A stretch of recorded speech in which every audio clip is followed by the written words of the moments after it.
Beneath Cusco, the tunnels are not just passages of stone but a map of memory that challenges the boundary between history and myth, and tonight we will walk them slowly, letting the city breathe as we listen for the path said to reach all the way to Machu Picchu.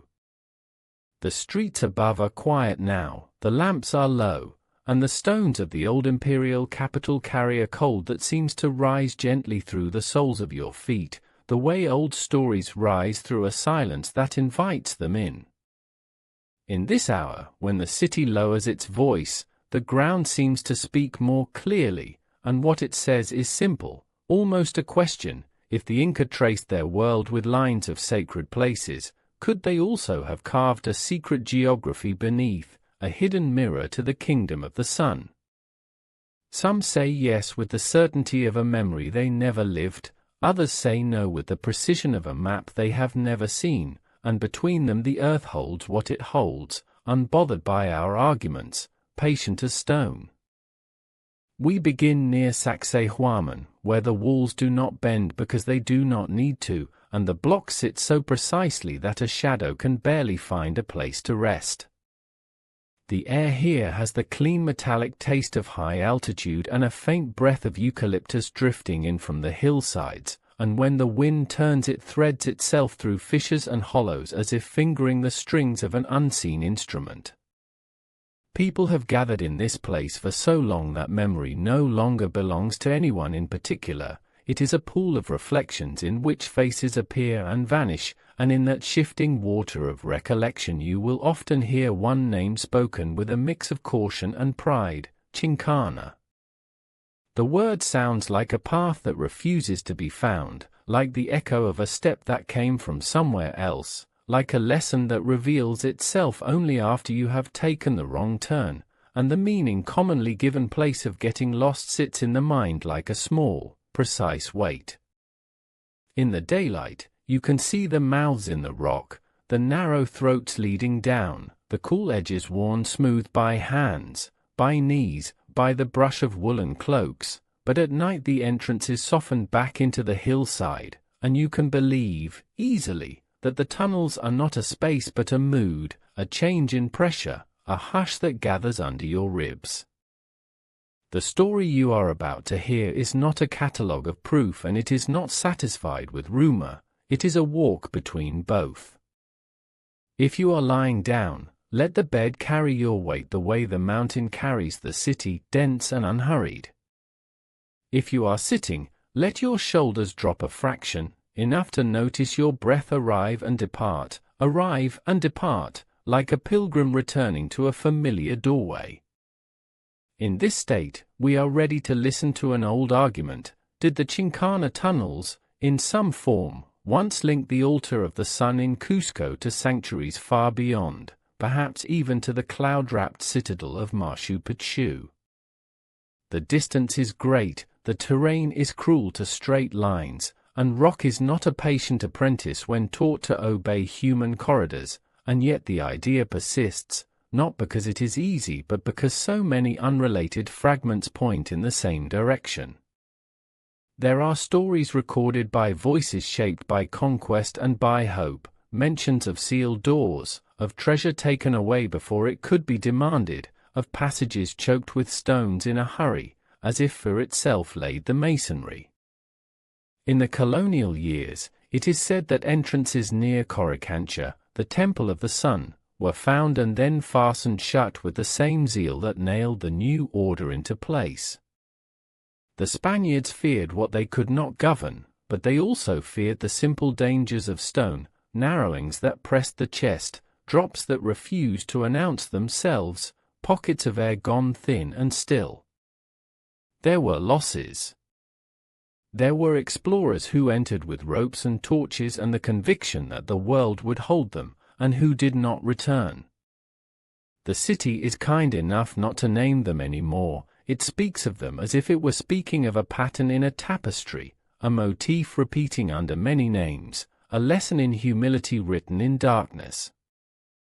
It is said that after such episodes, some mouths of the earth were tamped closed with rubble and sealed over with the logic of safety and the language of authority, and then signed with a cross or a warning, as if to reassure the living and the restlessly dead at once. Today, if you walk with a careful guide, you can still find narrow channels in the rock that swallow the light from your phone with an appetite both playful and stern. At certain sites the gates are literal, iron set against stone, with signs that ask you to respect the line where curiosity must hand the night back to the hill. In places of special sensitivity there are guards, sometimes in the uniform of archaeological protection, sometimes in the look of a soldier who has long ago learned the discipline of silence. Their presence says something simple: the earth is old, and old things ask for patience. Not all doors want to be opened, not all stories agree to be told, and when a city decides to ask the ground to keep a secret, it uses more than one lock.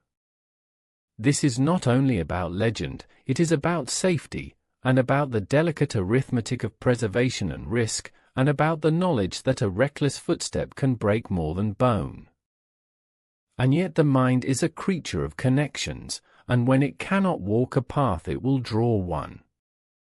Imagine, if you like, a chain rather than a single tunnel, a necklace of cavities threaded along the folds of the Andes, natural fissures married to short work passages that served as shortcuts within sanctuaries, as storage for ritual, as escape routes when the world tilted. These links may not make a continuous road from Cusco to Machu Picchu, but they stitch together a believable fabric of underworld and intent.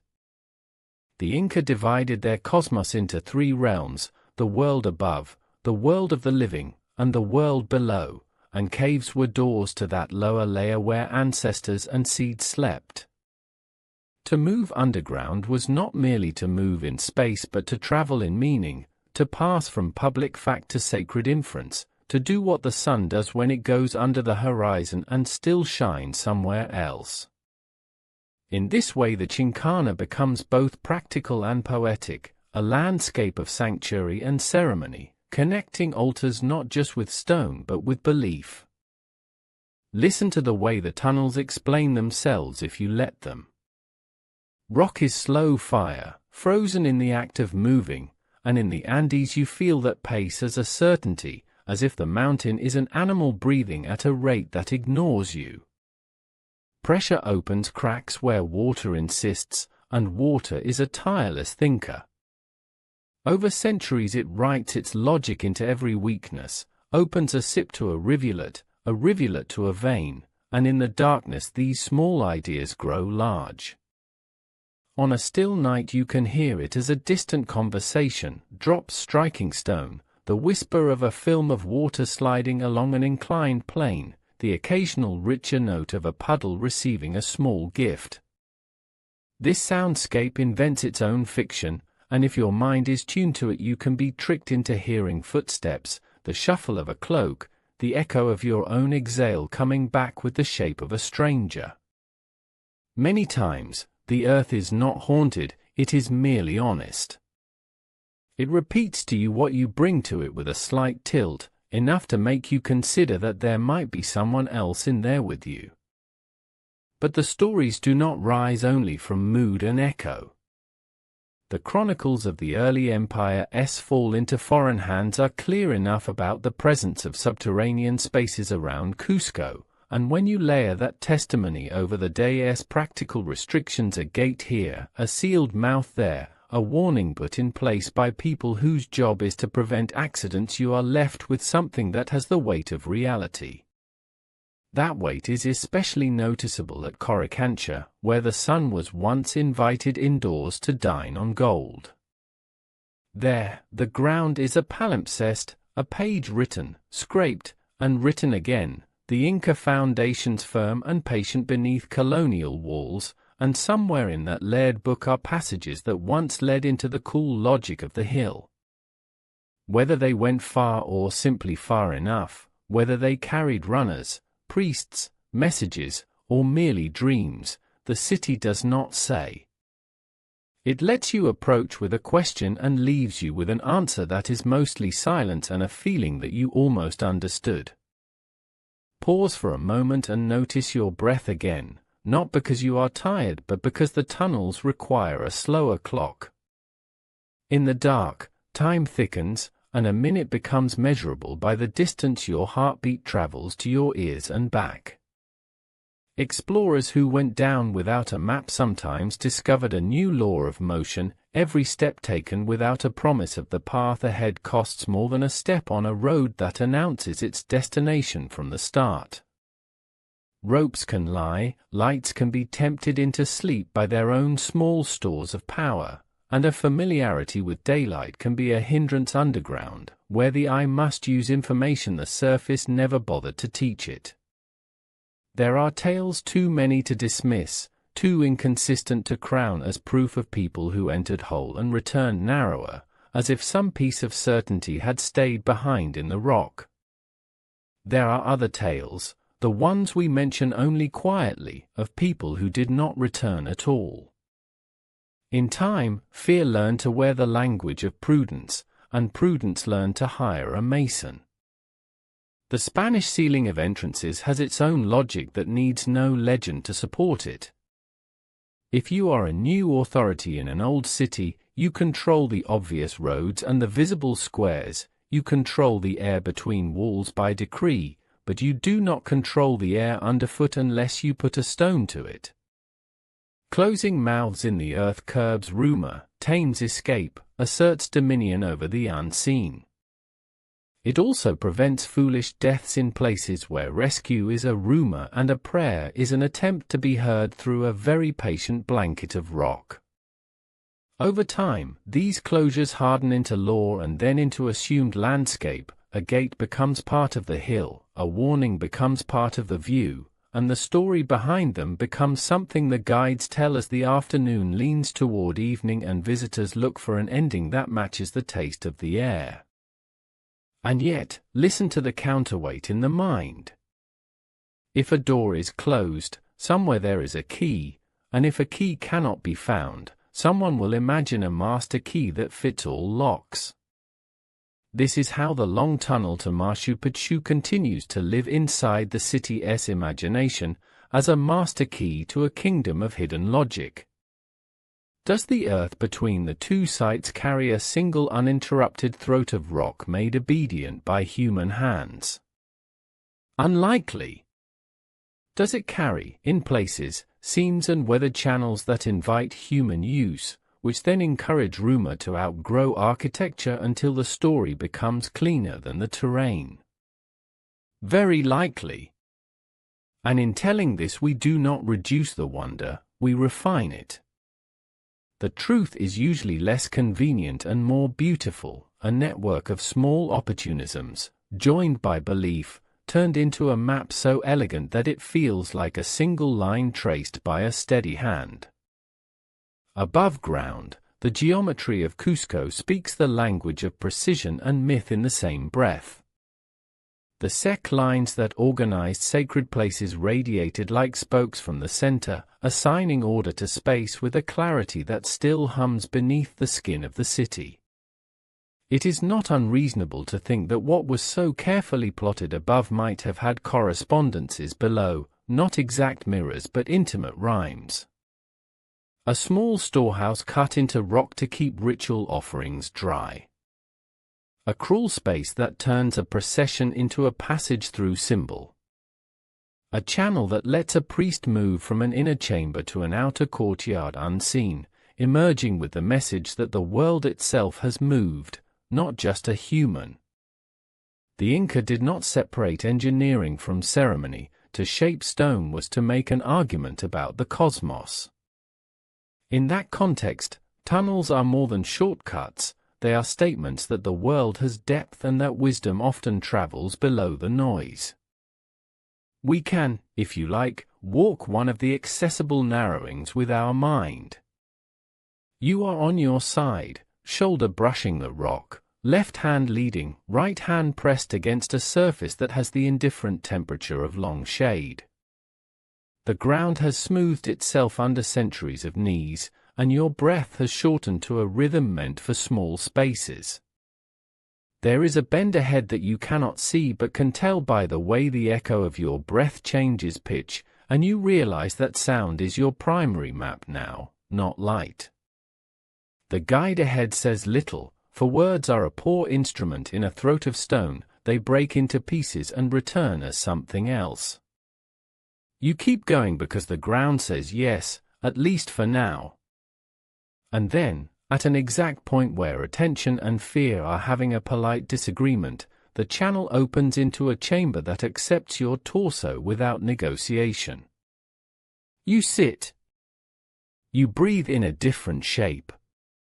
You realize that this place was designed for a human body to consider itself, and for a human mind to learn that it can fit into a smaller world without starving. When we return to the surface from such a passage, the city feels different not because it changed but because your pace did.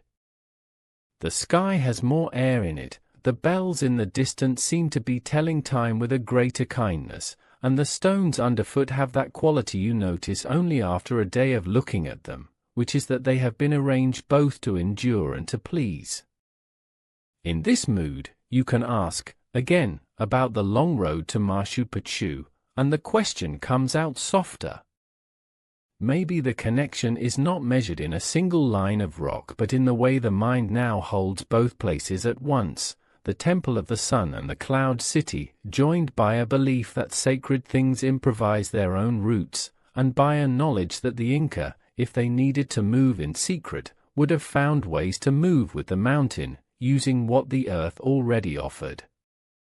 There is one more element to mention in this opening walk: guardianship. You will notice at some points the measured, professional presence of people whose job it is to be quiet and to watch. Sometimes they are municipal guards, sometimes archaeological stewards, sometimes a military detail at a perimeter that once was casual and is now officially defined. Their presence means the city has decided to err on the side of caution. It is not an admission of treasure, and it is not an admission of legend. It is a policy that puts life before curiosity, artifacts before accidents, and the long narrative of place before the short thrill of a risky proof. It can be frustrating if you have come with a hunger for a dramatic reveal, but if you stay through the evening you may find that the reveal you needed was different, that a protected mystery is not a denial, but a way to keep the question alive. For the rest of tonight, let us adopt the pace of the tunnels. We will not demand answers, we will ask better questions. We will put our ear to the stone in a way that keeps the stone intact. We will admit that the idea of a passage to Machu Picchu could be a fiction that tells a truth about the continuity of sacred space, and we will also admit that small human-made segments underground might, in several places, be nothing more or less than literal corridors meant for movement and concealment. Both can be true within a larger truth, that a city like Cusco builds not only walls and roads but also expectations, and that those expectations become part of the architecture of belonging. If you are here to sleep, let that belonging be your pillow. If you are here to know, let the desire to know be quiet for a while and let the listening do some of the work. The night is deeper now, the voices in the street have reduced themselves to a soft thread, and the stars have arranged themselves with the insolent order of a sky that has seen empires come and go.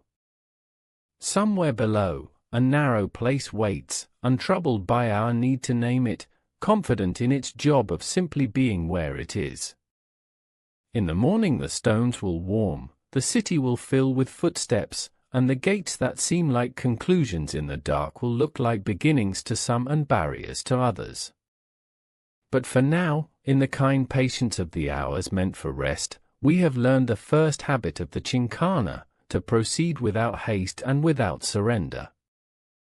Ahead lie records and testimonies, sealed doors, and the memories of those who tried them, the measured presence of guards and the unmeasured presence of rumor, the weight of stone and the weightlessness of hope. We will take them one by one, letting the mountain set the tempo, letting our breath remember its simple work, arriving at the question of connection not with an argument in hand but with a calm and durable curiosity. If at any point you find your thoughts returning to the image of a secret road under the Andes, do not drive it away.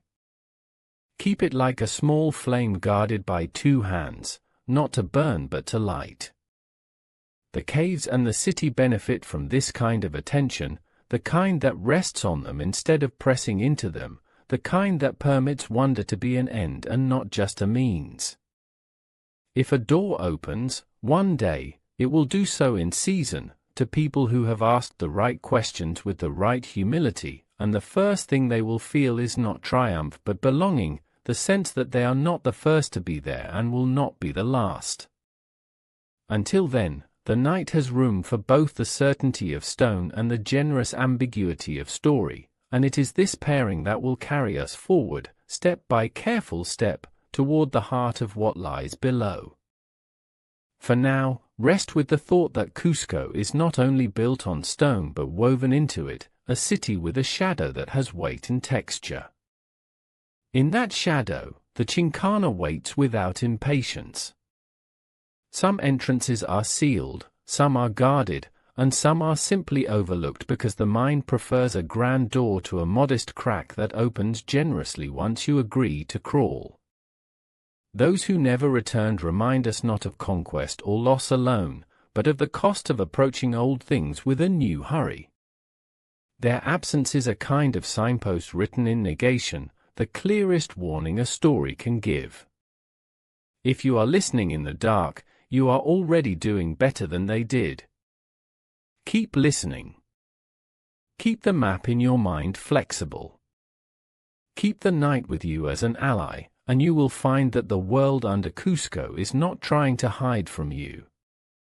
It is asking for you to arrive the way the Andes receive the morning, slowly and without noise, ready to see what has always been there.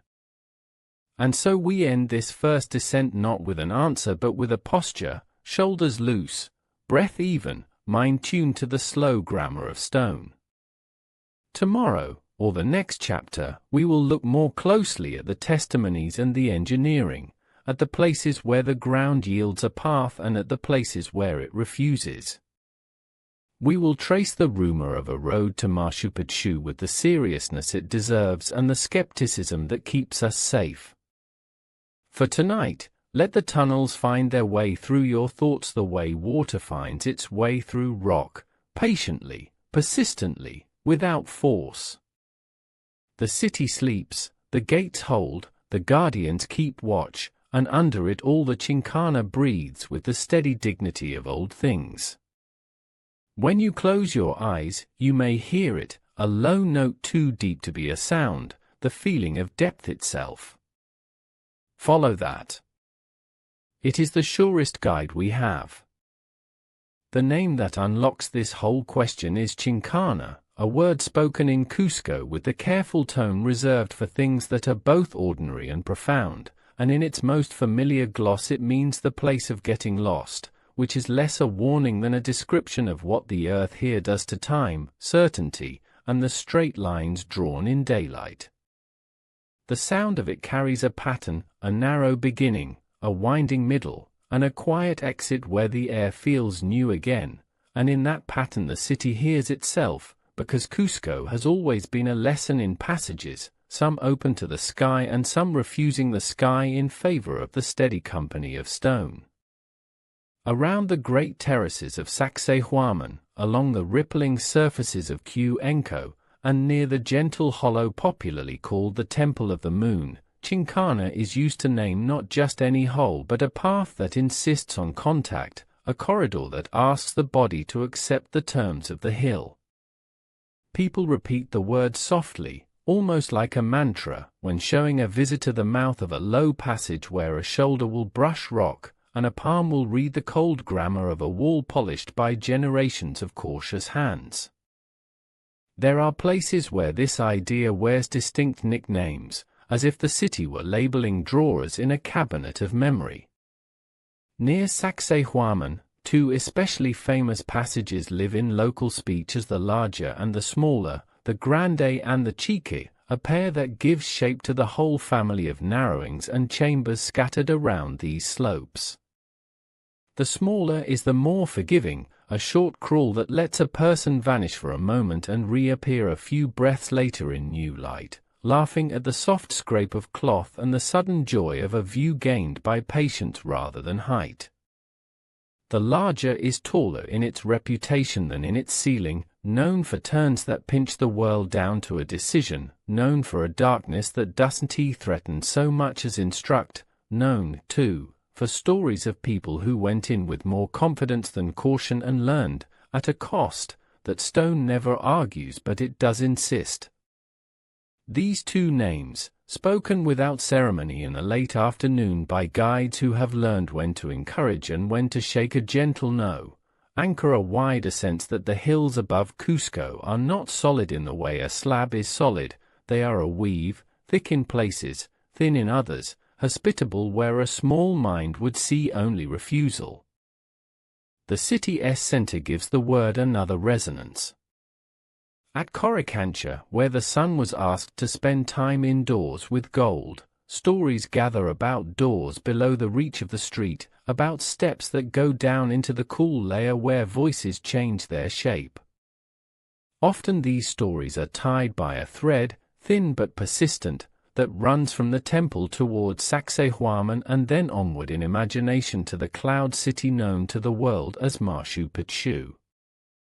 No one points to a clean line on a map, no one produces a diagram that turns this into a theorem, and yet the narrative breathes because it belongs to a practical culture that made stone obey it in so many other ways that a refusal to consider hidden conduits would be a refusal to consider the full audacity of that craft. The map of shrines called sects radiated from the temple like a set of rules for meaning laid over geography, and people who know that pattern by heart sometimes ask, with a smile that admits both doubt and loyalty, whether there aren't rhymes beneath those lines, subtle correspondences in rock that let movement become a kind of prayer. The land answers, as it always does, by making you slow down. The stone of Cusco is not the soft chalk of seaside caverns or the easily persuaded limestone of karst countries, it is volcanic and metamorphic, hard and convinced, a material whose natural cavities are more often fissures than halls, more often joints than rooms. In such rock, water's patience makes narrow offers, not cathedrals, and human hands that wish to cooperate with those offers usually carve short links rather than great boulevards. When a person imagines a single corridor humming under the Andes like a pipe organ, they imagine a geology that is not here. When a person imagines a necklace of tight passages, some natural, some perfected by hammer, chisel, and persistence threaded through the folds where shrine meets slope, they imagine something very much like what the ground smiles at. The truth is not an enemy of wonder, it is wonder with a better sense of scale, and the better the scale is understood, the richer the story becomes, because instead of an impossible highway in the dark there emerges a realistic web of choices, each small and specific, each carrying its own purpose and its own etiquette. Walking these places with respect teaches this quickly. At the small passage, a guide's lantern is almost an afterthought, the shape of the way dictates more than the light does.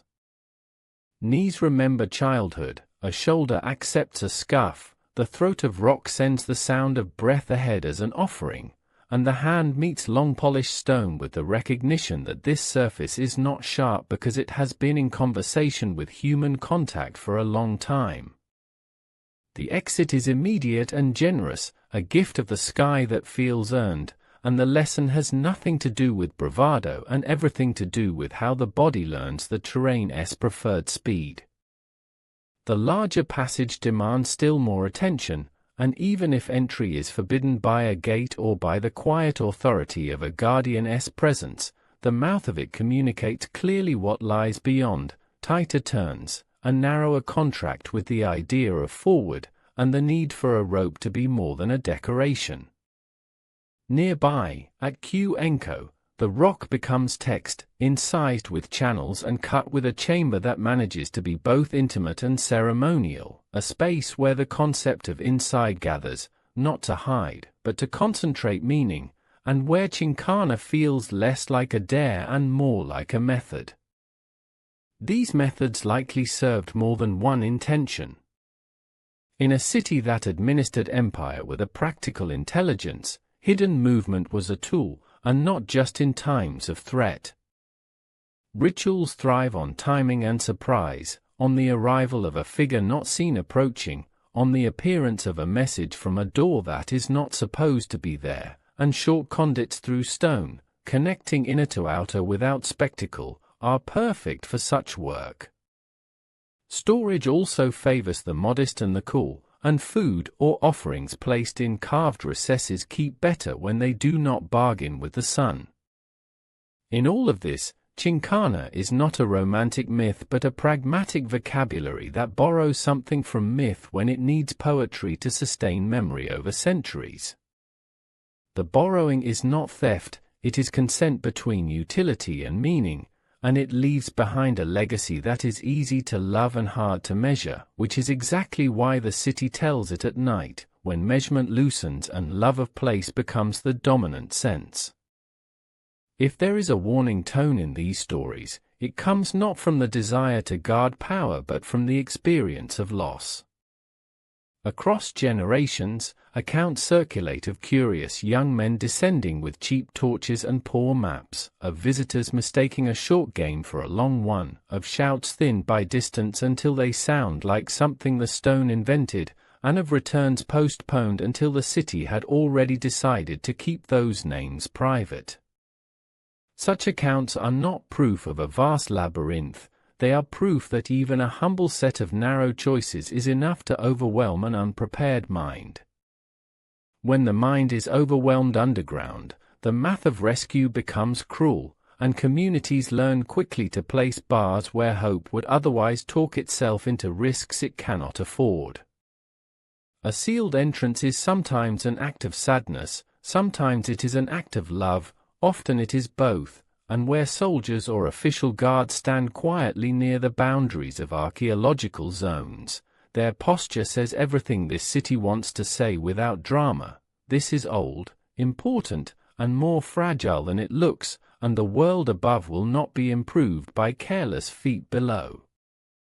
Still, the imagination asks its favorite question and does not apologize for asking it again. What if there was once a way to move unseen from the temple to the fortress, and what if that way was one link in a longer intention that reached as far as a city of terraces hidden in cloud?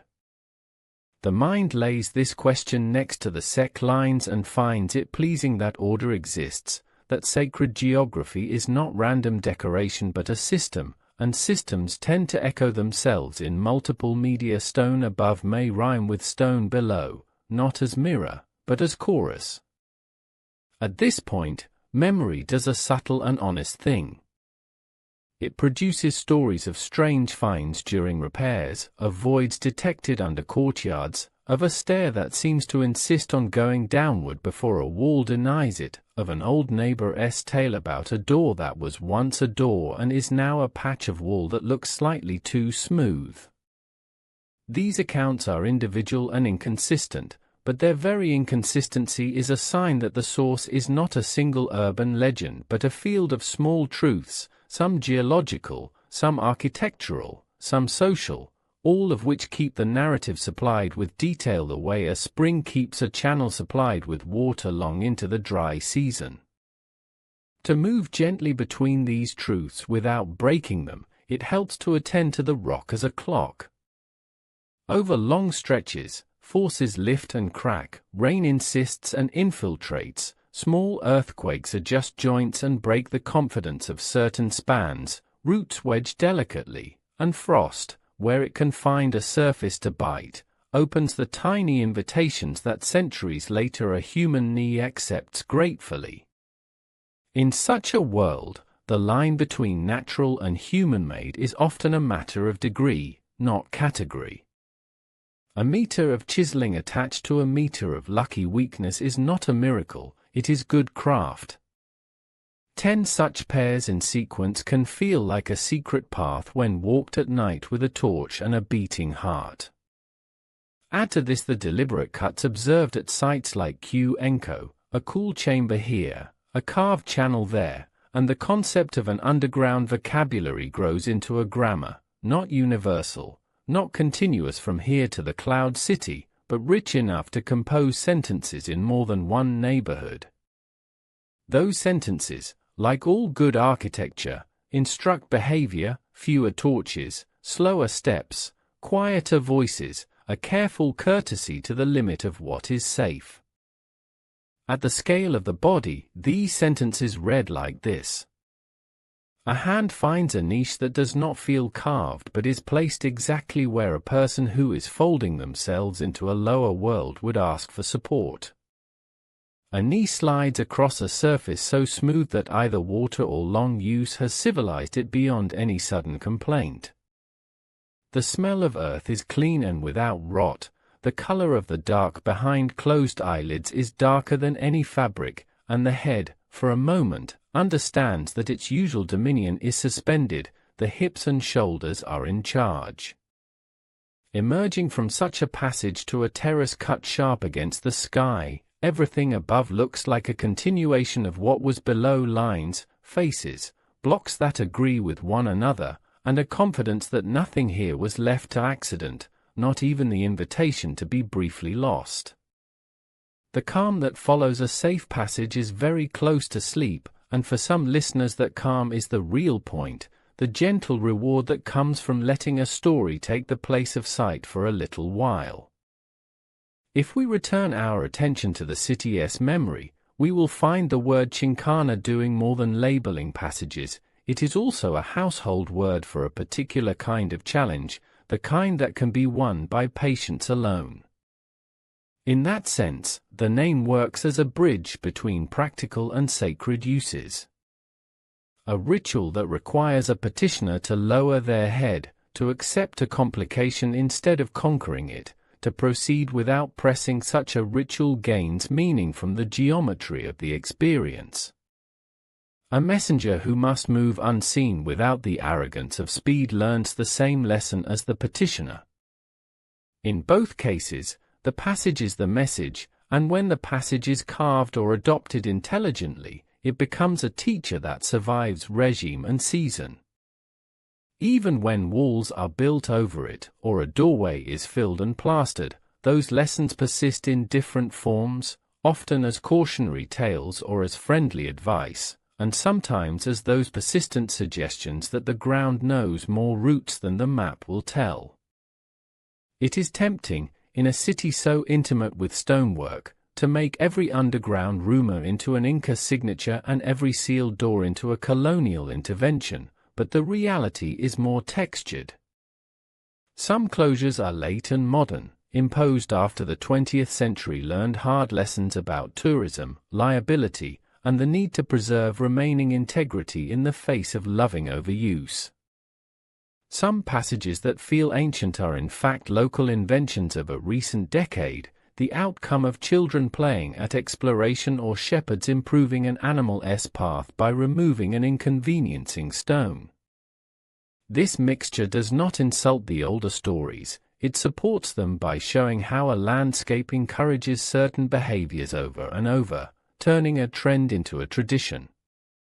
When a guardian stands near a fence section and declines to elaborate, their silence is doing a long job in a short time. It contains safety regulations, conservation ethics, and a humane unwillingness to ignite a curiosity that could, in the wrong pair of feet, lead to trouble. The city's elders, when they speak of this, often do so with a cadence that empties the air of need. They do not rush to impress. They mention a name, glance toward a slope, allow a pause that contains more than a paragraph, and then tell a story whose outline is as slim as a thread and as strong, too. In their telling, the idea of a link to the Cloud City is not presented as a spectacle but as a sign of respect for the ancestors' ability to make space obey meaning. They acknowledge distance and difficulty because doing so makes the idea more interesting rather than less. It invites thinking in chains and clusters rather than in single lines, and it makes the conversation generous enough to include geology, ritual, maintenance, accident, and the evolving ethics of protection. The result is not a neat conclusion but a posture toward a long, living question that can be carried into sleep without anxiety. Geography adds its own argument in the language of slopes and waters. Rivers here do not negotiate with haste, they accept their valleys with dignity, and where a mountain puts its knee down, a human path often turns to accommodate it. Any underground path that once existed would have had to obey these same positions, favoring ridgelines, following weaknesses, avoiding what must be avoided because rock is indifferent to stubbornness. In that sense, the map above quietly informs the map below, and a person who studies the arrangement of shrines and civic centers can guess where a shortcut through rock would make the most liturgical or administrative sense. What emerges from such guessing is a modest network of possibilities, not a tunnel of legend, and if a person keeps company with this mental map long enough, the desire for a single dramatic answer often yields to the satisfaction of a dozen small coherent ones. None of this cancels the old testimonies of sealed doors. Those remain, persistent as the shadow of a wall in late afternoon. They tell of fear in a time when fear had good reasons, of the urge to control the unexpected after the city was forced to accept a new story about itself, of the simple practicality of closing hazards that would otherwise claim people whose families could not afford the loss. The placement of crosses, the embedding of slabs, the planting of warnings in speech that crystallized into habit, these acts we can imagine easily because cities still perform them. The force that closes a door below ground is the same force that posts a sign on a fragile terrace. It is care through prohibition. And because people are inventive, prohibition becomes a new kind of story, one where the absence of access deepens the presence of meaning, and the closed gate becomes a character rather than a conclusion. Even the soldiers, when they appear in this narrative, do not disturb its sleep. Their role can be as simple as guarding a boundary between two kinds of time, the timeless of the artifact and the impatient of the present. Their silence, like the silence of stone, has more than one cause, protocol, respect, uncertainty, and a practical sense that words written on the air at a gate do less good than a gate that does its job. When their shift ends and they go home, the hill remains in place, which is the most reassuring thing a hill can do. That reassurance is the true secret under the legends. The ground is holding, and it has room for both the footstep of experience and the drift of imagination. As this section draws toward a rest, notice how the idea of chincana has changed without changing. At first it was a word and a feeling. Now it has become a method of reading the city, an agreement to travel slowly through confusion toward a better shape of understanding. It has shown a habit of making small things sufficient, a narrow crawl, a hidden shelf, a whisper of air where no breeze should be. It has admitted its dangers, honored its losses, and submitted to the new fences required by a love that has learned from mistakes. It has resisted the temptation to be overly grand and has taken pleasure in being appropriately intricate. And it has kept, in all of this, the gracious habit of opening a little way and then closing again, as if to remind anyone listening that knowledge is a series of permissions, each requested with courtesy, each granted in proportion to patience. Holding the mood of quiet curiosity, picture again the temple at the center and the fortress above, and let the imagined line between them become a string of small lights flickering at intervals in the dark.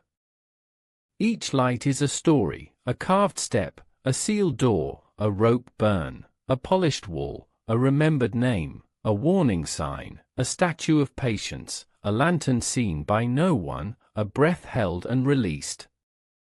The string is not unbroken. It does not need to be. Its beauty lies in the way it traces a path through meaning rather than through easy stone, and in the way it gives the mind something to follow that does not hurry the feet. If the cloud city belongs in this string, it belongs as a distant light that encourages the tale without owning it, as a destination that teaches the route to be better than a destination. Rest here for a moment with that image, because it is both precise and forgiving. It accepts the hill as the authority, it accepts the body as the instrument, and it accepts the story as the guide that never pretends to be a map. When sleep arrives, it will find you already traveling, already learning without insisting, and it will take the word Chincana and let it do what it does best, invite a mind to get lost just enough to discover the right way forward. In the chapters to come, the sealed doors will have their turn, the testimonies will be examined with the care they deserve, the rumors will be given the kindness of skepticism, and the long thought about distant links will be weighed against the short wisdom of local stone. For now, let the city be what it is, a place that knows how to build depth, and let the night be your permission to move through that depth without the need to prove anything at all. The first voices that reach across time into this question speak in a layered cadence, part authority and part uncertainty, and they come from the earliest years when the city's old order met a new one and the record keepers began to write as if writing could hold the ground in place. In those pages, the ink is firm about the visible world, streets renamed, walls reoccupied, altars reoriented, and more tentative when it descends into the earth, where testimony leans on rumor, official decrees lean on fear, and fear leans on the undeniable truth that darkness has its own laws. The result is not a neat inventory of tunnels but a textured chorus of mentions, orders, and silences that suggests entrances near sacred precincts, entries sealed in haste or policy, and the lingering belief that the ground beneath the city kept a second map for those who knew how to read it. Begin at the temple whose foundations still hold the memory of the sun. The transformation of the precinct into a new house of worship was less a single act than a drawn-out negotiation with stone, and during that negotiation the clerical and municipal record sometimes pause over the matter of what lies below. The language in such moments is careful, but certain verbs repeat: inspect, close, secure. A stair may be noted as descending to a chamber declared unsuitable for Christian use. A wall may be said to have received a new face where an opening once made possible a passage of unknown extent. A warning may be issued against nocturnal wanderings within the precinct's perimeter. Each of these lines sounds mundane on its own, but together they describe the atmosphere of a city converting a sacred center without leaving unintended doors ajar. And in that atmosphere the belief in underlying roots did not need to be fully proven to be taken seriously. From the fortress above, the record is more martial but no less human. Here, the early accounts admire the defensive genius of the terraces and angles, and they also note, with a disciplinarian's attention, the niches and fissures that complicate the control of space. A memo might observe that young men have been found attempting to enter forbidden hollows, that a narrow place has been barred, that stones have been packed into an undesirable mouth that opens toward a drop. The tone is never theatrical, it carries the weight of men tasked with preventing misadventure and mischief at the same time, knowing that a night without incident is a quiet victory and that nothing encourages boldness like a story of success in the dark. In this way, the fortress's relationship to Chincana emerges as implicit policy, to respect the rock, to discourage the curious, and to contain any underground motion within the larger project of establishing predictable order. Between temple and fortress, there are the houses and the lanes, and within them the city's chroniclers describe a life in which the earth is always close.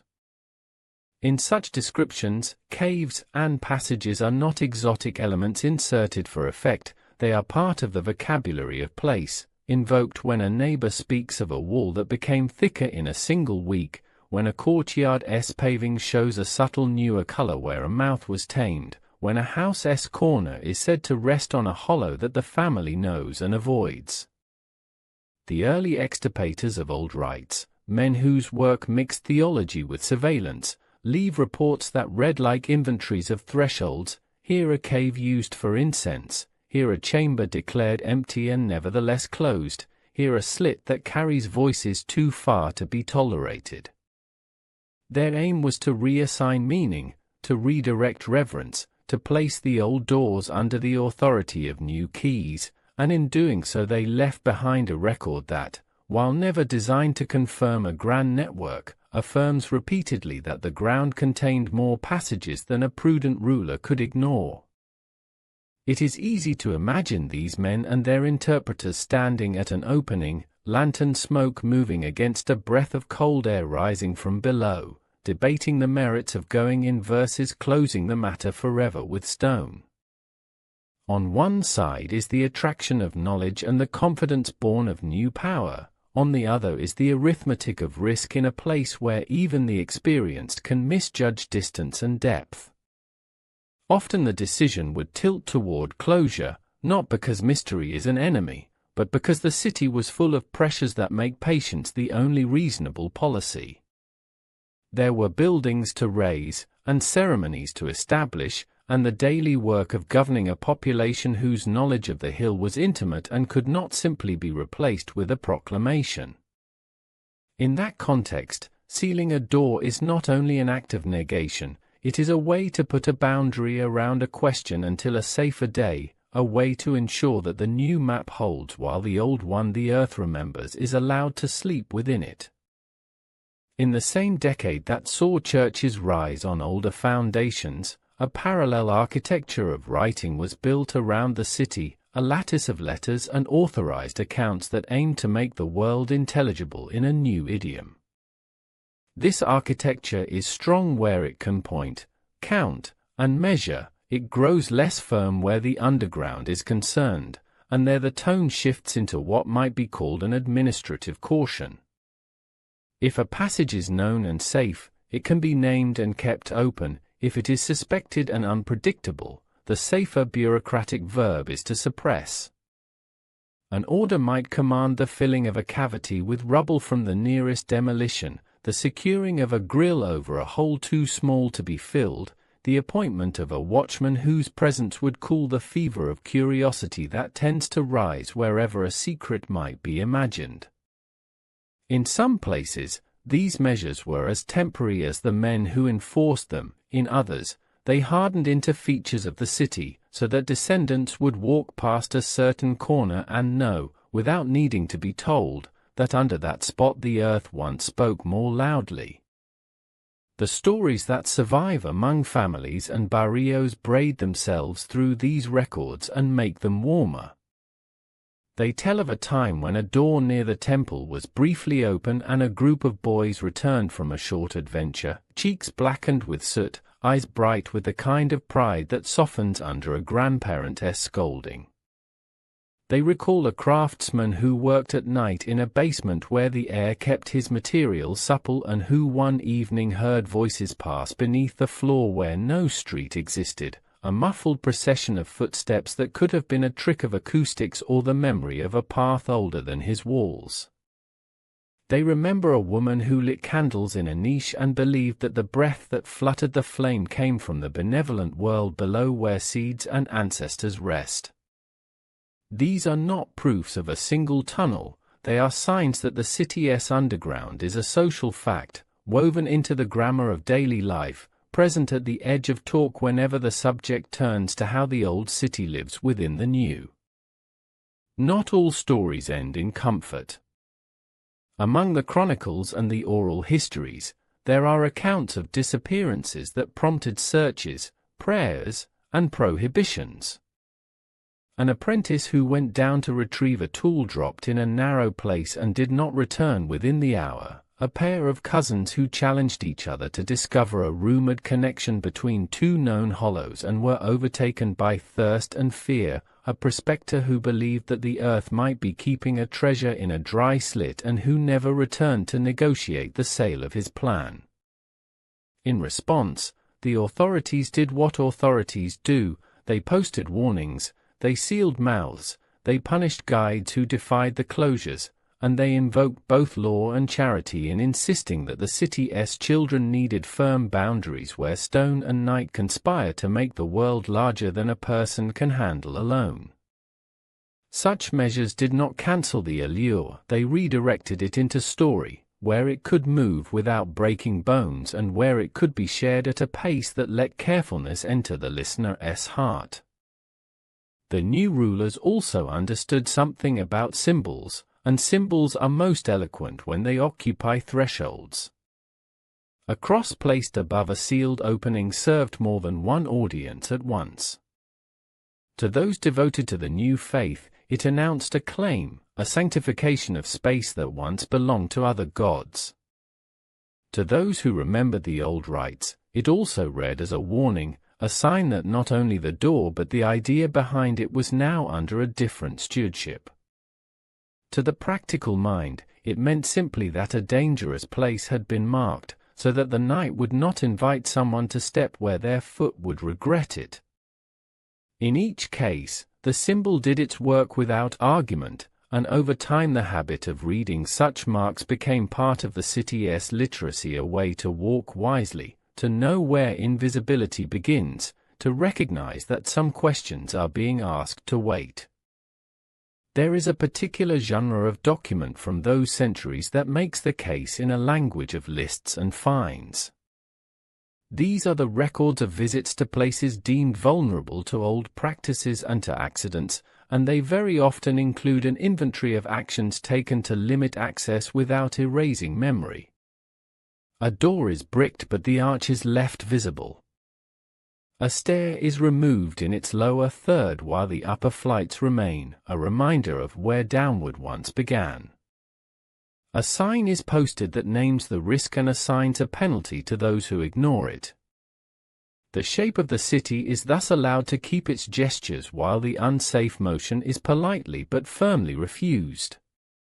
No one who reads such entries with attention comes away thinking that the underground was a fantasy, rather, one comes away with the sense that it was a reality managed with a mixture of respect, fear, and administrative patience. Through all of this, certain names repeat with the steadiness of a refrain. The temple, the fortress, the sculpted hollow that teaches the meaning of interiority, the neighborhoods that press against the hill in an embrace that is both affectionate and pragmatic. These names anchor the narrative and serve as the agreed points from which the unknown extends.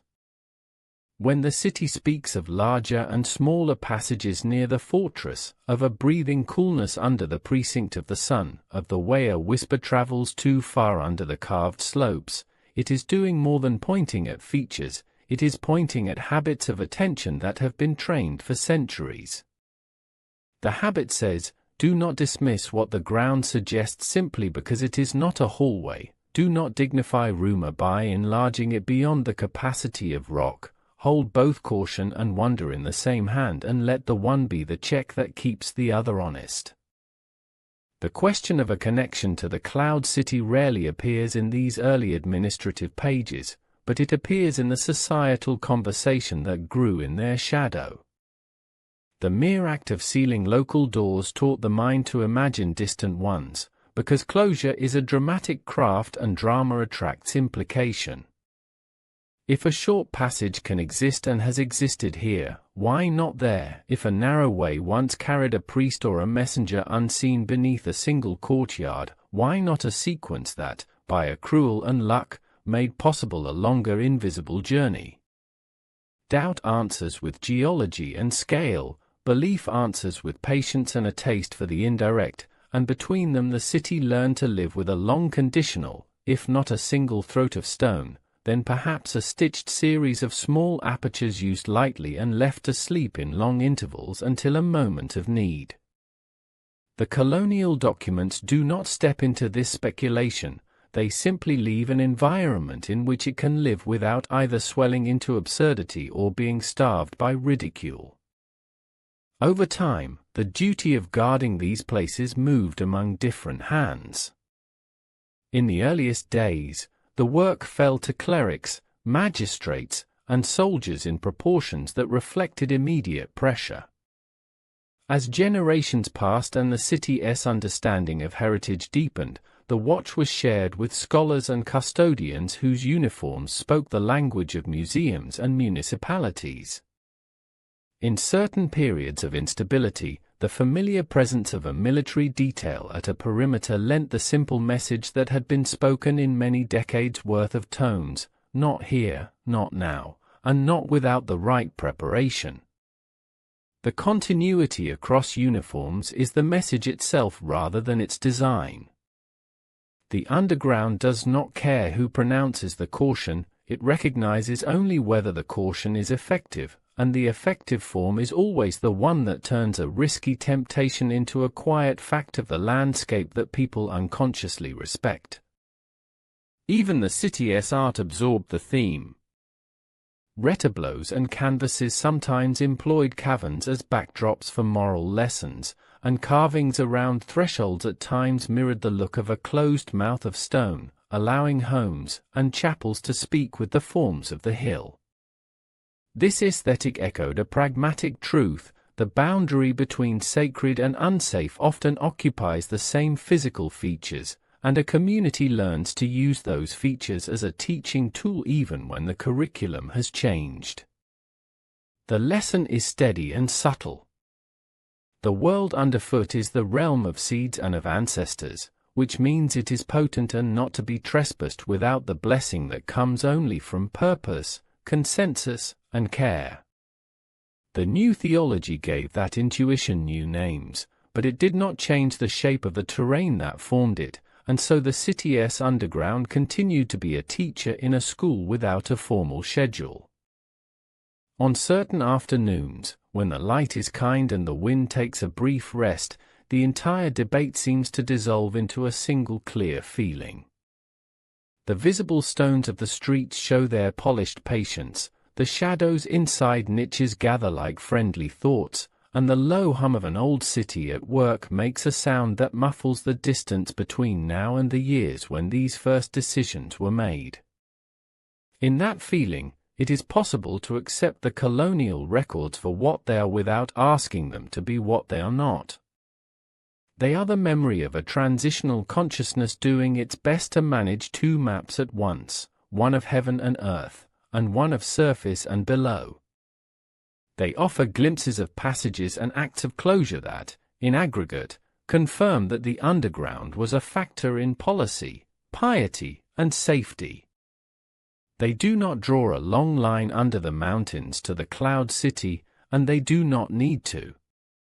Their story sits comfortably within the bounds of human scale: a door opened, inspected, unsealed, a warning posted, a man paid to watch, a family adjusting to a new pattern of movement around a familiar corner.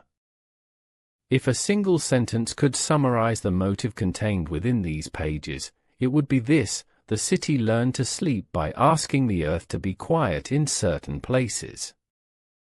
This is the ethics of rest in a place layered with meaning.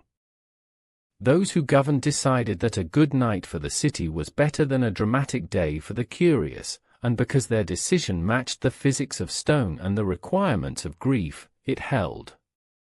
The sealed doors remain in story and in occasional sight, the guardianship persists in various costumes, the word Chincana continues to name both a path and a lesson, and the chronicles remain as a guide to how a people negotiated with their own ground without violence. This is not the end of the matter, it is the foundation upon which later searches, surveys, and careful experiments would proceed with instruments that the earliest writers could not have imagined. In the calm after the reading of such papers, the mind can return to the places themselves and feel the elegance with which the visible and the recorded agree. A bricked arch in a convent's lower corridor looks exactly like the decision described in a ledger. An iron grill in an otherwise unbarred field matches a century-old note about a narrow place that misled the capable. A corner of a plaza where children do not play late without knowing why turns out to be the site of a closure that no longer has a visible sign but keeps a social one alive. These correspondences are neither coincidences nor conspiracies. They are simply the long consequences of short sentences written in a time when the city learned again how to protect itself by guiding its habits downward, into patience, rather than upward into spectacle. Rest now in the acknowledgement that the colonial voice, with all its power and its blind spots, left enough truth to keep this story honest. It left the vocabulary of closure and care. It left the images of lanterns at stocky mouths of stone. It left the sense that certain places deserve to be protected from heroics, and that a sealed door can be a public good. It also left room for the imagination to continue its patient work of connecting the known to the hoped for, not as a rebellion against fact but as a pastime that keeps the city warm in the hours when its stones are at their most eloquent. In those hours, the air over the temple and the air over the fortress feel like the same breath, the lanes below carry the scent of cooking and rain, and the hill waits without impatience for the next listener who knows how to be careful with old things. If sleep is near, let it come with the image of a clerk setting down a pen after inscribing the order to close a dangerous entrance, of a mason rubbing dust from his hands after pressing the last stone into place, of a mother pulling a child gently away from a fence at dusk, of a young guide nodding to a uniformed guardian in a shared pact of silence. These figures are not enemies of adventure, they are friends of duration, keepers of the long story that allows questions to survive. The next chapter will ask what modern tools and measured curiosity have learned beneath these decisions, what maps have been made and unmade, and how a city that learned to sleep with sealed doors has also learned to dream with eyes open.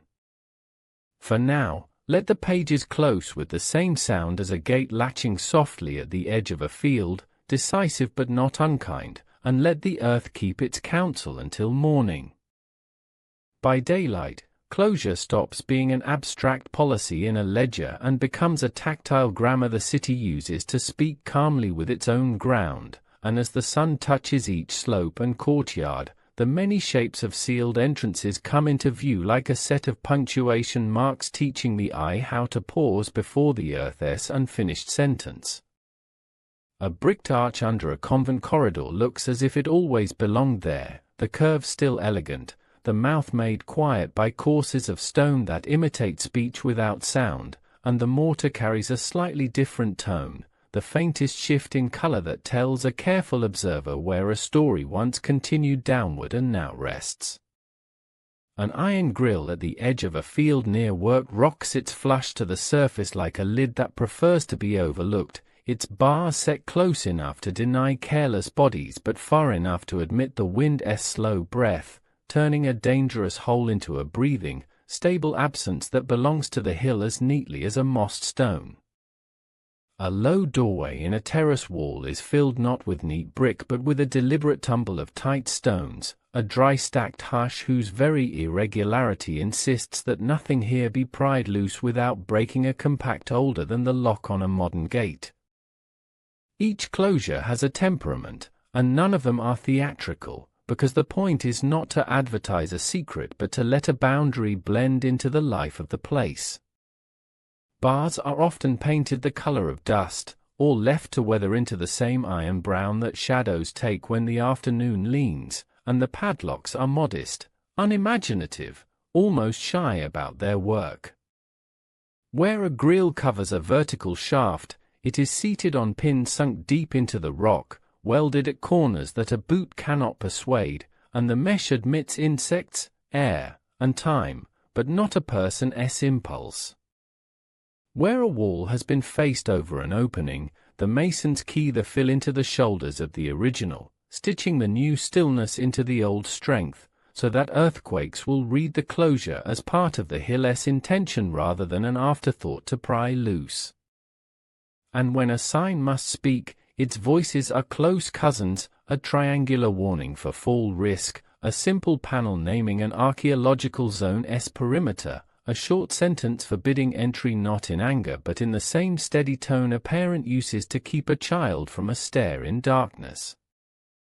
Walk the district where the rock folds into itself and the city folds around the rock, and this language becomes legible quickly.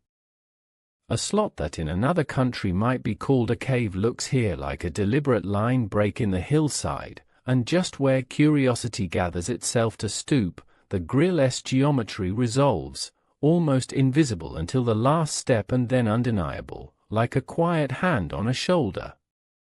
A trench that once carried cold air and old voices into a courtyard is now a band of stones tucked under the lip of a wall, their faces irregular but their fit exact, a reminder that silence can be constructed with the same care as speech. At certain edges where carved channels run, a line of low posts and chain keeps feet where they belong, not to undo ancient craft but to keep its surface from becoming a path for modern shoe soles. And at a few perimeters the posture shifts, a uniform, a steady gaze, a presence that says this is not a museum gesture but a state's boundary, drawn not in anger but in long experience of how quickly a quiet place can be undone by a single brave mistake. The men and women who keep these lines carry tools of patience, keys, radios, a short list of sentences, the authority to nod no and the wisdom to say little more.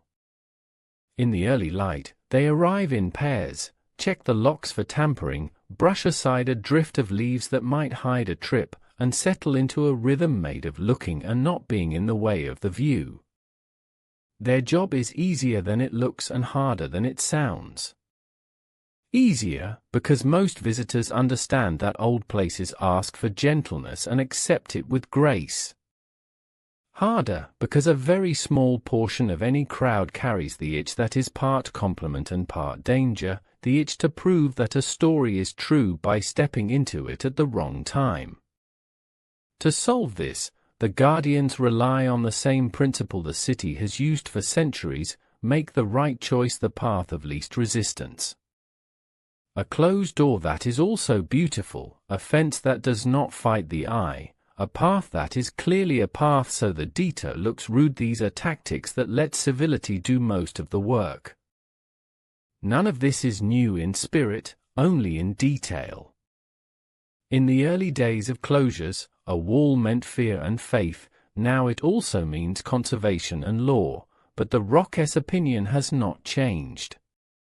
It likes its own integrity, and it likes to host slow changes, not sudden ones. Where the ground opens into a tight run that used to admit knees and shoulders, the risk now is seldom political and almost always physical: false floors that sound firm until a heel proves them hollow, joints polished by generations into treachery that feels like welcome until it tilts, pockets of bad air where a candle goes from welcome companion to silent warning. A modern torch is bright and brave, but its batteries are loyal to minutes, not to maps, and sound underground remains the mischievous cartographer it has always been, drawing generous chambers where there are only corners, inventing footsteps out of drips and breath, returning a person's own exhale to them at an angle that makes it feel like a stranger's caution. Rain rewrites risk with its own ink. In dry weather, a slit is a puzzle; in a storm, it is a vein. Water finds the fastest way to be level again, and it uses the pages we call tunnels as if they were written for its benefit alone. It moves pebbles until they are rounds, rounds until they are sand, and sand until it is silt that builds steps no hand carved yet looks intentional in the torchlight. The closures that seem to seal air out are often designed to admit water in and back out again, to let the hill continue its quiet erasures without turning a closed door into a dam. A grill with bars sunk into the mouth of a shaft allows the rains to speak their season and then fall away, leaving behind new arrangements which, if exposed to feet, would invite even more sudden changes that old stone does not forgive. Preservation is more than the absence of damage, it is the maintenance of a place's ability to tell the truth about itself. Inside these mouths live surfaces that record decisions very small and very long ago, a chisel's bite that the mason chose to leave shallow rather than deep, a curve that follows the stubbornness of the host rock rather than the impatience of a plan, a soot stain that dates a vigil, a faint sheen that is not water but the polish of contact. Bats, architects of their own maps, keep to the quiet ceilings and mark time in the dust that no boot should teach new lessons to. Seeds sleep in the creases where wind lays them down, and to kneel where they dream is to risk waking stories that the next rain will not know how to continue. Oil from human hands, chalk from human certainty, fibers from human clothes, these are contaminants that seem kind until they accumulate and become a second, false history on a first, honest one. For that reason, some closures are less visible and more scientific. A passive barrier in a side passage may be nothing more than a hooded sensor that recognizes the staccato of arrivals and sends a note to a phone that brings a guardian without bringing an alarm. A discreet camera keeps an eye as patient as a stone's, not to make a spectacle of missteps but to discourage them and to record, for study, the small animals that have accepted these places as their classrooms. Where a tongue of rock is fragile, a veneer of protective mesh sits between the surface and the brush of air from passing bodies, an invisible shield that preserves the exactness of a tool mark for someone who will one day read it with better questions. These are closures too, not of doors but of opportunities to harm, closures designed to let a place remain open in essence while remaining closed in practice. The city's relationship to access is seasonal as well as philosophical. After a rain, a passage that felt confident yesterday may be soft in purpose today, and a guide who knows the hill like an address will shake the head that a gate need not, leading a small group away from a threshold that is not forbidden by law but forbidden by wisdom. In dry stretches, some low runs that lie just under the skin of a terrace seem to hold their shape better and might be allowed the courtesy of a single-file passage where knees know the drill and shoulders accept the narrow encounter. Even then the rule is not a date on a calendar but a conversation among professionals who measure risk not in fear but in responsibility. This is why a schedule posted at a visitor's center feels tentative on purpose. It makes room for the rock's votes, which arrive without ink and cannot be miscounted. Not all apparent doors are doors, and part of the work is teaching this gently. In an old city, a culvert designed to speak rainwater out of a plaza finds itself drafted into legend by the same human faculty that sees figures in clouds and saints in knots of wood. To correct the mistake without bruising wonder, a sign sometimes adds a sentence that calls the thing by its right name and adds a sketch that shows its path to daylight and the river. The guardians and guides become translators between languages that love the same place, the language of story and the language of infrastructure. In their hands, disappointment turns easily into a different, more accurate gratitude, and a person who wanted a tunnel leaves satisfied with a channel, because both are about flow, and both are about how a city learns to continue. The closures that live inside buildings have their own etiquette, a domestic version of the hill's rules. In a cellar whose wall shows the faint arc of a once doorway, the filled curve sits behind shelves and the shelves behind a counter and the counter behind a life, and the family that owns the space does not treat the bricked arch as a relic so much as a relative. It gets dusted when dusting is done, pointed out with a nod when someone asks a good question, and ignored with respect when attention would be a theft of privacy. If a survey is scheduled, the house cooperates with a patience learned from the hill, and when the work is done, the quiet returns as if it had only stepped outside to look at weather. Such closures are the city's way of allowing an old map to remain legible inside the lines of a new one without tearing either. The presence of soldiers in this landscape is sparse but eloquent. At a perimeter where the archaeological insistence of a site meets a public path with too much temptation, a uniform does what no sign can. It lends a human consequence to an abstract rule and absorbs into its posture the memory of all the times a rule was the difference between story and accident. There is no myth to their work, and that is the virtue of it. They embody the state's patience, not its fear, and their silence cooperates with the silence of the place until both sound like the same, careful sentence. In the evening, when they are relieved and the hill accepts the stars, their absence underlines their purpose. Nothing happened, which is the aim of guardianship when the thing guarded is older than vigilance. If the sealed door tempts the imagination to grand connections, it also trains it to smaller satisfactions that are true. A wall's texture reveals the hand that laid it, a grill's weld show a craft that has learned to be humble, a lock's placement shows someone thought about leverage as carefully as a mason thinks about weight. These are pleasures for a slow eye and a resting mind, and they repay attention with the calm that is the real treasure beneath the city, the knowledge that order can be beautiful when it is built for duration.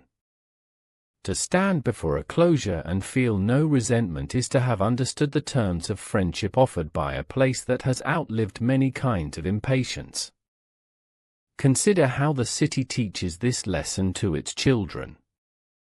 The first instruction is not a lecture but a path that turns when it must and continues when it can, a walk that includes a fence as part of its scenery and a bricked arch as part of its story, the way a family includes a grave in its memory without turning a visit into a pilgrimage every time.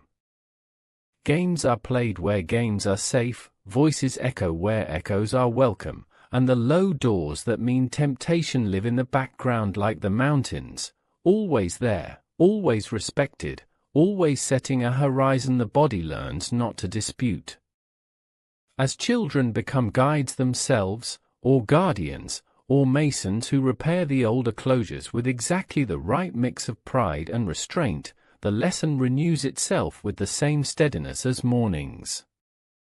From time to time, an effort is made to look under a closure with the modern equivalent of a careful knock. Instruments that listen to the ground's answers with a sympathy learned in other fields, medicine, engineering, astronomy, are set up, and their operators attend not to myths but to signals. Sometimes the result is confirmation of exactly what an old guide has said for years. There is a chamber, it is small, it is unstable, it is not a road but a room, and it would be unwise to ask it for more than it can give. Sometimes the result is a surprise as modest as a new angle to a known passage, or as generous as a hidden fold in a terrace wall that renews our understanding of how a ceremony could have moved. In either case, the closure above remains, not as an affront to knowledge but as an agreement to let knowledge proceed at a speed that does not court regret. The question of a road to the Cloud City is not answered by a single closure or by 100 of them, but closures influence how the question is asked. They remind us to think in fragments rather than lines, in plausible segments rather than grand ducts, in a logic of shrine to slope rather than city to city. They suggest that if a long path ever existed, it would have been a long intention made of short realities, and that such an intention is a more beautiful thing to consider than a tunnel large enough to fit an announcement. They keep the city asleep and troubled by heroic attempts to make geology into a stage for spectacle, and in their restraint they honor the precise audacity of the builders who chose their battles with stone and won by letting the rock keep most of its preferences.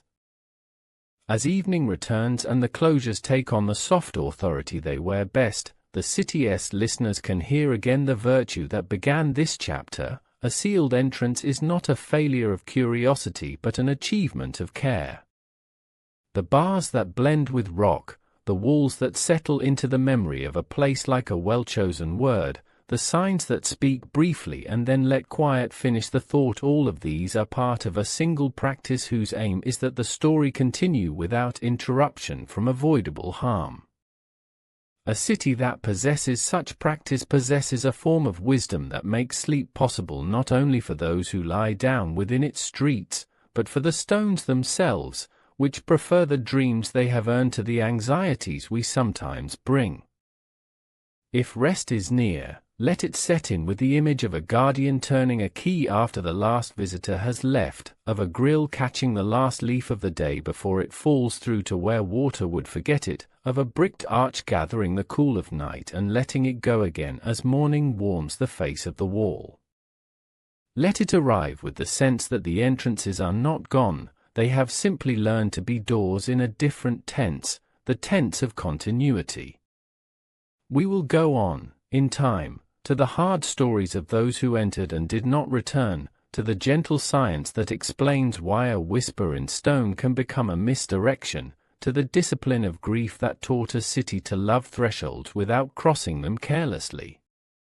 For now, the closures keep watch, the rock approves, and the long breath of the hill lulls the streets into the kind of quiet in which the underground can keep thinking without being interrupted, which is all it ever asked.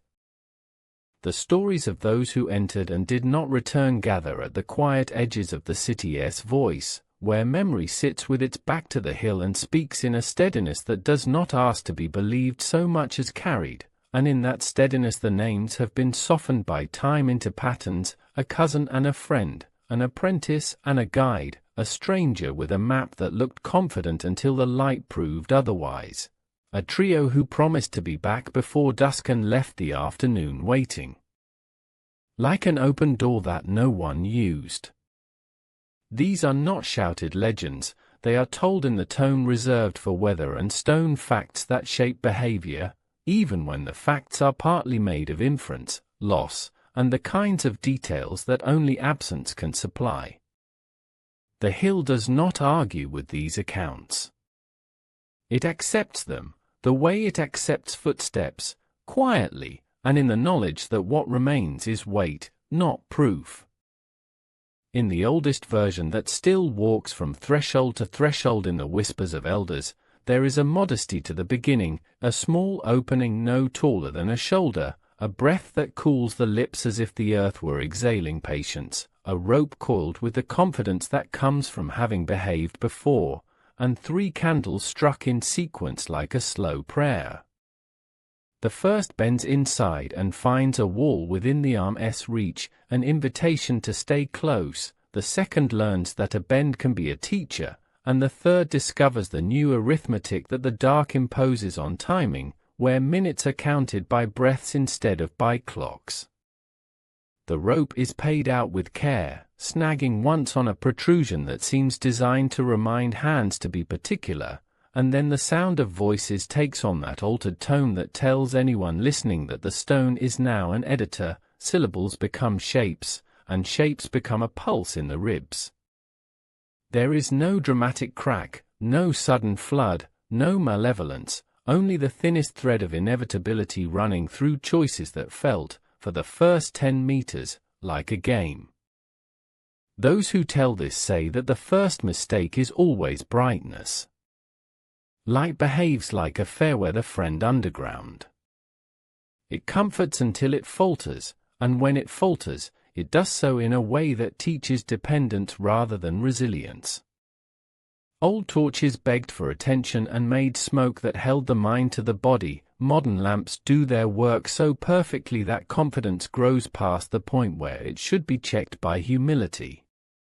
Then the beam paints a wall that looks like a corridor from the angle where a head rests, and a turn that is really a dogleg seems like a vestibule for a larger room, and the path that is snug and clear reverses the roles of hand and eye, making the eye ask the hand to draw the map.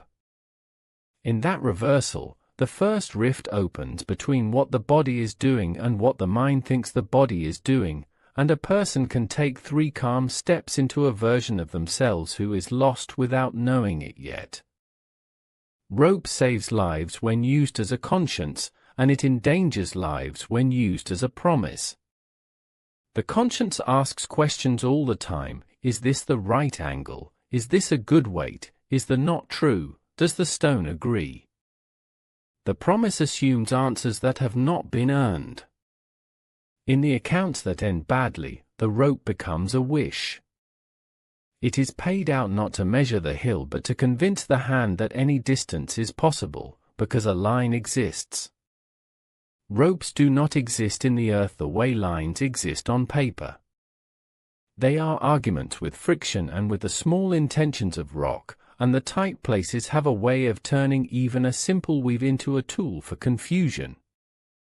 A single twist pressed by a body-s passage becomes a kink that transmits a lie up the line. It says the rope goes straight when the passage went left. It says the return is easy when the return leads to a seam on the wrong side of comfort. When the lamp goes down by a notch, batteries asking politely for mercy, the rope asks the hand to believe, and belief is a poor substitute for a plan. Breath becomes the next teacher, and it is at once generous and strict.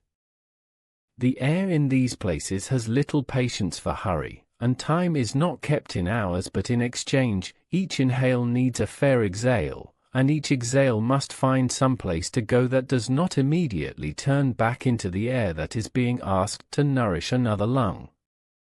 Pockets sit in the rock the way the past sits in speech. Some are lighter than they look, some are heavy with the memory of stillness. A small cavity that felt crisp when first entered can grow dull with the accumulation of what has been exhaled into it, and a candle or a lamp that at first seemed immortal begins to stutter, not out of malice, but because it is telling the truth about combustion.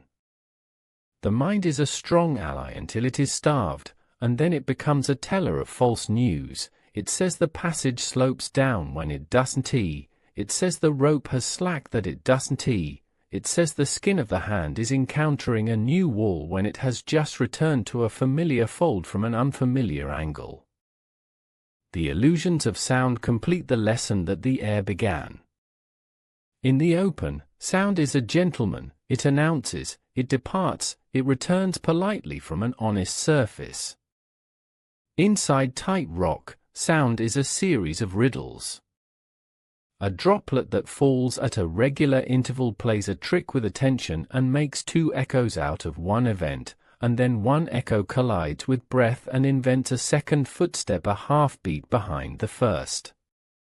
A whisper rebounds from a hollow and becomes a sigh, and the sigh rides a thread of moving air and appears at the ear as if it came from ahead rather than behind.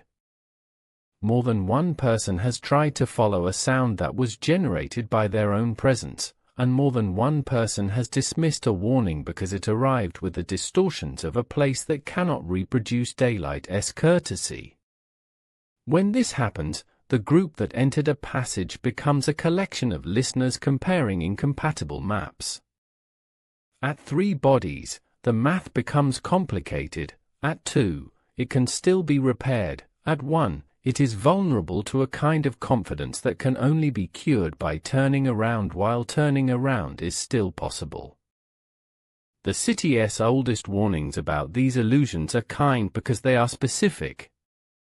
They do not issue edicts against curiosity, they suggest practices: never trust one sense alone, never rely on one light alone, never follow a single echo, never push the line farther than the preparation can honor. The accounts of those who did not return are rarely painted as crimes against authority. They are accounts of misapplied bravery, of the stubbornness that daytime rewards and nighttime punishes, of the pride that can fit through a door that humility cannot, and then cannot fit through the return. The compassion in these warnings is visible in the way grief is handled in the telling. Names are spared, circumstances are given, like a map meant for students. Numbers are not turned into spectacle, they are put to work as dull tools that shape behavior. 3 went in, 2 came out, the hour was late, the rain had been recent, the lamp was new and had not been tested in the cold, the rope was borrowed and its history unknown. Searches follow their own laws, and those laws make a second discipline out of the first. In open ground, a search can spread, and its only cost is time, fatigue, and the morale of those who wait. In constricted stone, a search must not become a second loss. The guardians of these places are trained not in heroics but in refusal. They will not allow a well-meaning neighbor to become a rescuer. They will not allow a corridor that resists a stretcher to seduce a team into believing that determination can widen rock. They measure not the courage of the searching but the patience of the environment, and when they say no, the no is uttered in the language of physics, not of command. The air will not keep more than one lamp in comfort, the turns will not admit the angle of a body being helped by two others, the floor is unreliable under weight that tries to come back out in a hurry. For those who wait, this discipline can feel cruel. For those who return to the task of keeping watch over the living after a day of walking the perimeters, it is the reason the gates and grills exist, to keep the number of such choices as low as the society can bear. Those who did come back from trouble speak in a rhythm that any listener can learn, and the rhythm itself can save lives. They speak of counting breaths instead of steps, of naming corners with a word and then speaking the word again on the return like a bead on a string, of reminding the hand which way the cut of a particular stone ran so that the reverse grip will recognize it. They speak of the lamp as a companion rather than a guarantee, a friend with limitations that must be dignified, not bullied. They speak of retreat as the most skilled move in a repertoire that is too small to carry pride. They speak of the rope as a witness, not a leash, and of the choice to shorten a line rather than lengthen it when doubt begins, because an abundance of line in a place of many angles is an invitation to draw pictures that will be misread. Their voices carry a quiet joy in the precise moment when reversal was chosen before the story insisted upon it, and they teach this joy to others with the care of a craftsperson passing on a useful edge. At the level of the city's heart, the stories of loss have become a curriculum in grief that does not sensationalize. There are households that light a candle at dusk for no altar and for no portrait, letting the candle become a small, honest lamp that admits our limits and eases breath into its slow exchange. There are courtyards where a small offering of coca leaves appears by a grill not as a bribe to the underworld but as a salute to the reality that some thresholds are thresholds forever. There are terraces where children are taught to place their palms on stone and feel the cool of shaded mass, and to understand that the patience they feel move through their hands is the same patience that sends people home when home is what the day still owes. This is not doctrine. It is a culture of continuance built from a recognition that some questions must be asked to wait in order for the city itself to go on asking anything at all. The colonial closures described by Clarks have their echoes in the way mourning reshaped roots and habits. After any loss, the path that led to it is adjusted, sometimes permanently, sometimes for a season, and the adjustment is spoken of in the practical terms that make daily life possible. The shop opens a half hour later for a time, the path from the square to the slope bends left instead of right, the bench where a mother waited that afternoon is given a new coat of paint as if to protect it from the next story. These gestures do not pretend to be protection, they are solidarity with the physics and with time. A culture that allows these gestures to do their work becomes skilled at discerning between desire and necessity, and this skill is visible in the tenor of late afternoon in neighborhoods that look toward the hill. There is activity where activity must be, there is quiet where quiet has been learned to be the more faithful companion.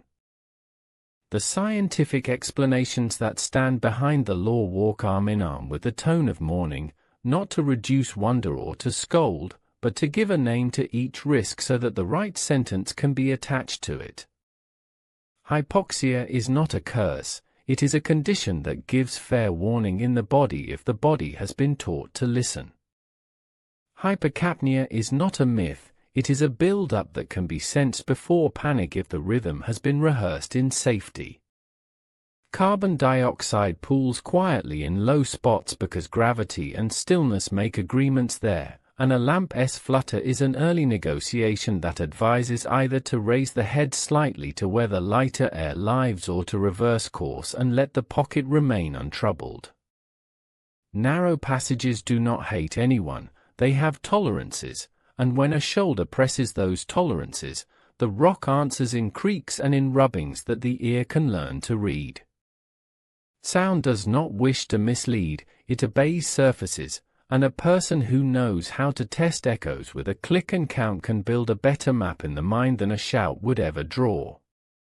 These are skills that elders pass on without the vocabulary of laboratories, and when a modern survey is invited to visit, the partnership that results often looks like what it is, an old city teaching new instruments how to be polite. The guardians who wear uniforms carry in their posture the sum of these explanations, and this morning. A visitor sees a soldier and imagines power, a neighbor sees the same figure and recognizes a different strength, the willingness to be present at a boundary where confusion might otherwise volunteer. The uniform is not a confession of treasure, it is an announcement of responsibility. It says, this is a seam between ways of being, between curiosity and care, between what is reproducible and what loses itself in details that we cannot, as a city, afford to lose people to.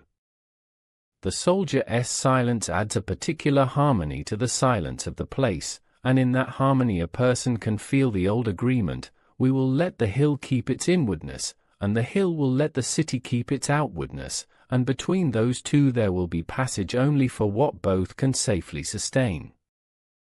The persuasive details in accounts of loss are often so simple that they are overlooked. A lace of gravel at the base of a wall indicates that the roof of a narrow seam has been sifting itself into instability, a line of dryness on stone a hand's breadth above the floor shows where a brief underground river ran last season, a stain of soot too low on a ceiling reveals where people have crouched and breathed before, painting with their lamps a reminder that this place has history and also a saturation point. A thin strand of wool caught on a tooth of rock tells a story about shoulders and coats that passed with a tightness that did not become dignity. These signs are everywhere if the eye is tuned to them, and they allow a guide to speak to a group without drama. Not this way today, not this depth, keep the line short, keep the breath slow, hear how the sound changes at that corner, it is telling the truth about volume. In places where the names of the lost are still spoken inside families, there is a ritual of attention that the city has learned to practice with craft. A window that looks toward a slope stays open a little longer at dusk, not as invitation but as recognition. A cup placed near a kitchen doorway holds water longer than is purely practical, a nod to the notion that any household is connected to a larger thirst that belongs to the ground itself. A small cross in a place where an opening was sealed is brushed clean without ever being polished to brightness, as if to keep its function honest, to mark, not to adorn. These gestures keep grief from hardening into fear. They keep the mind from inventing conquerors where there were only miscalculations. They allow the story to remain a teacher rather than an accusation. From time to time, a voice new to the city wonders aloud whether these stories do not simply grow in the telling, whether loss anywhere would not have been turned by a place like this into a caution that multiplies itself. The city answers in two ways. First, it agrees that stories grow, because that is how memory keeps itself fed. Second, it points back to the closures and to the written traces in the ledgers and to the presence of steady watchfulness at particular mouths, and it says that these are not decorations. A grill set into stone is a sentence that the city has written to itself with a tool that never lies. A bricked arch is an act that takes effort and money and a willingness to leave a mark. Such acts are not performed for entertainment. They exist because experience has been drawn into policy, and policy is what grief writes when it wishes to be useful. Those who did not return are present in another, gentler way. They cure the city of a hunger for the kinds of answers that injure the place that asks them. If the choice is between tearing at a seam to extract a proof and leaving the seam to hold the hill together, the city chooses the seam. If the choice is between believing that a long, impossible tunnel exists just because the image pleases and believing that the ground's intelligence produced a set of short, specific passages because that is what the rock permits, the city chooses the second belief, and in doing so it keeps its admiration for the ancestors' craft honest and strong. This is not a lesser romance. It is a romance that has learned to love the means more than the ends, because the means are what allow a city to continue to be. Under this ethic, the idea of never returning becomes an instruction that accompanies the idea of returning wisely. A person does not simply go, a person arranges to come back. A person does not simply descend, a person rehearses ascent at every third corner by pausing and noting the way air moves, the way the rope lies, the way the skin reads the wall. In this way, the life inside the story is turned outward toward the life of the city above. There is pleasure in this, not asceticism. It is the pleasure of mastery in the humble sense, the knowledge that a path can be respected and that such respect produces the very calm that the night city teaches so well. Sleep itself is taught by this, the breath that is measured, the surrender to the narrowness that protects rather than confines, the willingness to let darkness be the environment rather than an enemy. In certain seasons, when the rains have pulled the hill's attention into the business of water and the city's attention into roofs and canals, the stories of those who never returned soften into a single image of good restraint. A child is told, not that monsters wait under the stone, but that the ground has a home and that it must be allowed to keep it. The child listens, tests, returns to the surface, eats, sleeps, grows, and in time becomes an adult whose first instinct at a tempting seam is to measure it against duty rather than desire. In this way, the story of loss becomes a story of many returns, the returns of people who, having learned the language of patience from those who did not come back, bring that language into the rest of their living, into their work with other materials, into their care for each other's timing. When the evening grows late in the city and the lamps on the slopes of stone begin to look like constellations that have taken human advice and come closer, the roads empty enough to allow the quiet to speak a last time about those who did not return. The tone is not sad, it is near to gratitude. It says, because some stories ended where we cannot walk, we learn to walk the rest better. It says, because a seam was sealed, 1,000 other passages in the city remained open without fear. It says, because the rope sometimes lied, we learn to listen to the wall, and because the lamp sometimes faltered, we learn to teach our breath to be a source of steady light. The hills receive this summation without comment. The doors wait in their new tenses. The guardians finish their rounds and put keys back where morning will find them. And sleep comes, not as forgetfulness, but as the trust that the ground and the city have made a pact that keeps absence from turning into appetite. When morning returns, the customs that arose from these stories are already at work, quiet and effective. A guide checks the angle of a small grill and wipes a film of dust from its edge so that the bar's line will not mislead a visiting eye into thinking the opening is wider than it is. A mason balances a stone on a palm, feels its preference, and turns it so that its long grain will run with the wall's purpose, not against it. A child, passing a fence section, does not test the chain. The child looks at the low sign, nods, and keeps a promise never formally made. A soldier adjusts a hat brim to shade the gaze without hardening it, and a neighbor carries bread to a friend, because grief in this city is always answered partly by bread. The tunnels below remain what they have become in this story, not a stage for performance, but a school for patience, for listening, and for returning by knowing when not to go. As the day warms and then cools again, the stories of those who did not return continue to do their work without asking for attention. They are weight in the foundations, not flags in the wind. They are the unspoken clause that makes a sentence true. They are the reason some doors exist as doors that never open, and the reason other doors above ground can be left unlocked without fear. In a city that knows itself through stone, this is a mature gift, to convert loss into wisdom without converting it into spectacle.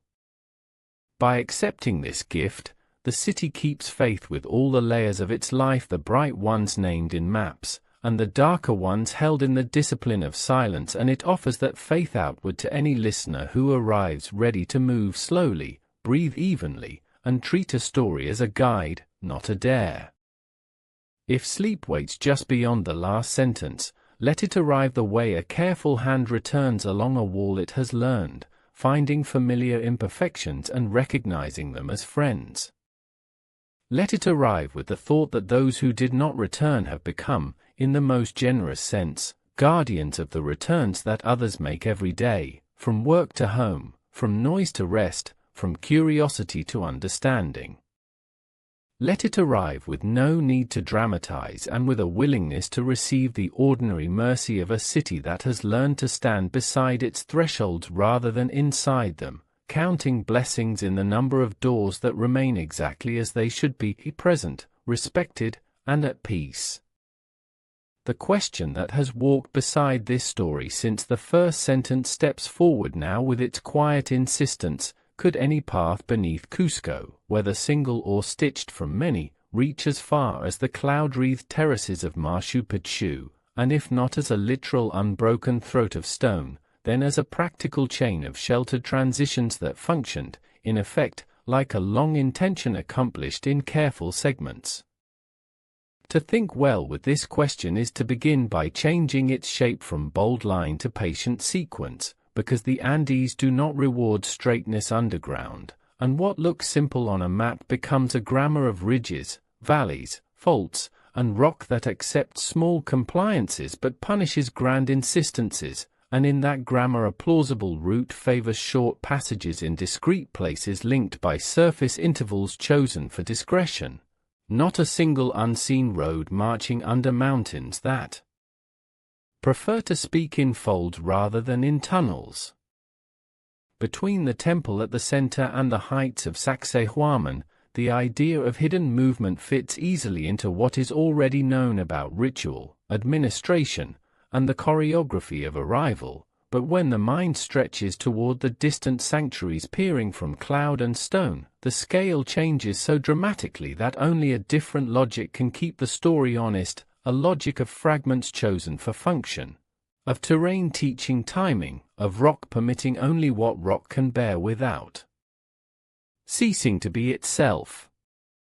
The surface between the two cities teaches the first lesson by sight alone. It is not a flat invitation but a sequence of spines and river cuts, a topography that funnels even wind into choices, and any underground plan would have been forced to obey the same sternness, because rock here, hard as memory and loyal to its own history, does not offer caverns the way a limestone country offers them, but rather fissures, joints, and the occasional narrow void won by water's patient citizenship and by the slow rearrangements imposed by time and pressure. When water writes the first draft of a passage in such stone, it writes with a fine pen, not a broad brush, and human hands, even in an empire skilled at making stone carry lore and myth at once, would have been wiser to edit lightly than to try to rewrite the geology, which means that plausible undergrounds here are narrow not from shyness but from material truth, and their length is measured not in miles but in breadths and in the attention span of a careful shoulder. From this, a working picture emerges that does not violate wonder but deepens it, a chain of short interiorities at key nodes beneath precincts, within slopes that hold ceremonial rooms, under terraces that manage water and ascent combined with surface segments carefully chosen for cover and for the ease of blending movement into the ordinary traffic of a city and a trail. A design that would be brilliant not because it defied rock but because it collaborated with it. The cultural map above offers its own harmonies to this hypothesis, because the sec lines that organized sacred space already taught the city to think in radiating order and in sequences that made geography into a liturgy, and it is consistent to imagine that specific shrines and precincts possessed humble underways that turned a procession into a choreography of appearing and vanishing, not to conjure panic or spectacle but to let meaning govern motion with the elegance that stonework everywhere in this world once demonstrated with sunlight. If the underground is reimagined as a toolkit of discrete solutions rather than a single grand gesture, the distance to Machu Picchu stops being a dare and becomes a canvas for strategy. A messenger could leave the temple by a short hidden way, enter the street where eyes are already accustomed to runners, take to the imperial road whose mastery is a matter of public pride, and, upon reaching a sanctuary with its own modest inwardness, slip again below for the last meters so that the arrival belongs to ceremony rather than to dust and sweat, and in this pattern the underground serves the above in precise doses without pretending to replace it. There is another reason this pattern makes sense, and it belongs to the empire's genius for roads. When a culture has built a network so efficient on the surface that a human relay can carry a message at astonishing speed, the incentive to carve a parallel system beneath, at 10 times the cost and a fraction of the safety, collapses, and what remains is the incentive to create only those segments below that add meaning, security, or timing to moments where those things matter.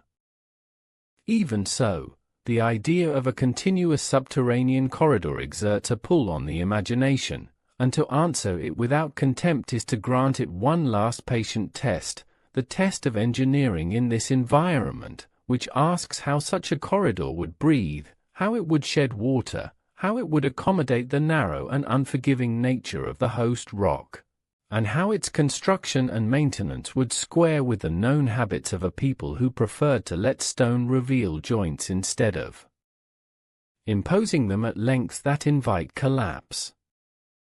Breathing is the first impossibility for any very long underground line in tight stone, because air in such confines is a delicate economy, and unless a series of shafts or vents punctuates the route at intervals short enough to keep the exchange honest, the corridor turns traitor to its users, and in the Andes such vents would announce themselves on the surface as scars or as fragile promises, each a risk to protect and a temptation to misuse, while their absence would turn the bold design into a trap for anyone who believed a lamp can make oxygen.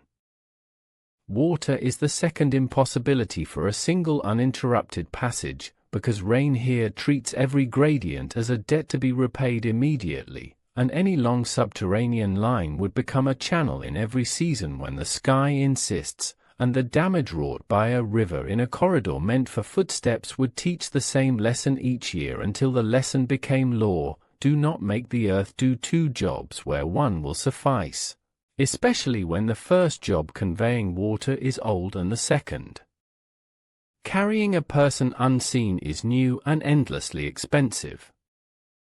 Rock is the third impossibility at such scales, because while it invites partnership in places, it insists on its own grain, and long straight obligations would cross too many moods of stone to remain safe without a constant ministry of repair, a ministry that would leave marks the surface would have inherited as a roster of access points and spoil heaps, none of which the landscape owns in the way it owns terraces, canals, stairways, and walls, and the absence of such scars argues loudly for the conclusion that if long intentions existed, they were not single underground lines but noble sequences achieved by other means. Once the physics has said no to the grand version and yes to the elegant distributed one, the mind relaxes into better questions, the sort that lead to plausible scenes and to the quiet satisfactions of strategy rather than to a breathless chase, and those questions sound like this: where would a modest subterranean conduit have helped a ceremony beyond doubt? Where would a short hidden link have made a messenger's path safer without turning safety into vanity? Where would a sanctuary benefit from a discreet inward exit that let participants step into night or dawn without negotiating a crowd? At the temple, answers present themselves with the clarity of familiarity, a short descent to an interior room where preparation met stone cool enough to keep the pulse quiet, a returning passage that delivered a figure to a courtyard whose acoustics collected words like gifts, a discreet exit that let participants depart as if they belonged to the ground as much as to the sky, and in each of these cases the length is modest, the engineering certain, the risk containable, and the meaning amplified rather than diluted by difficulty.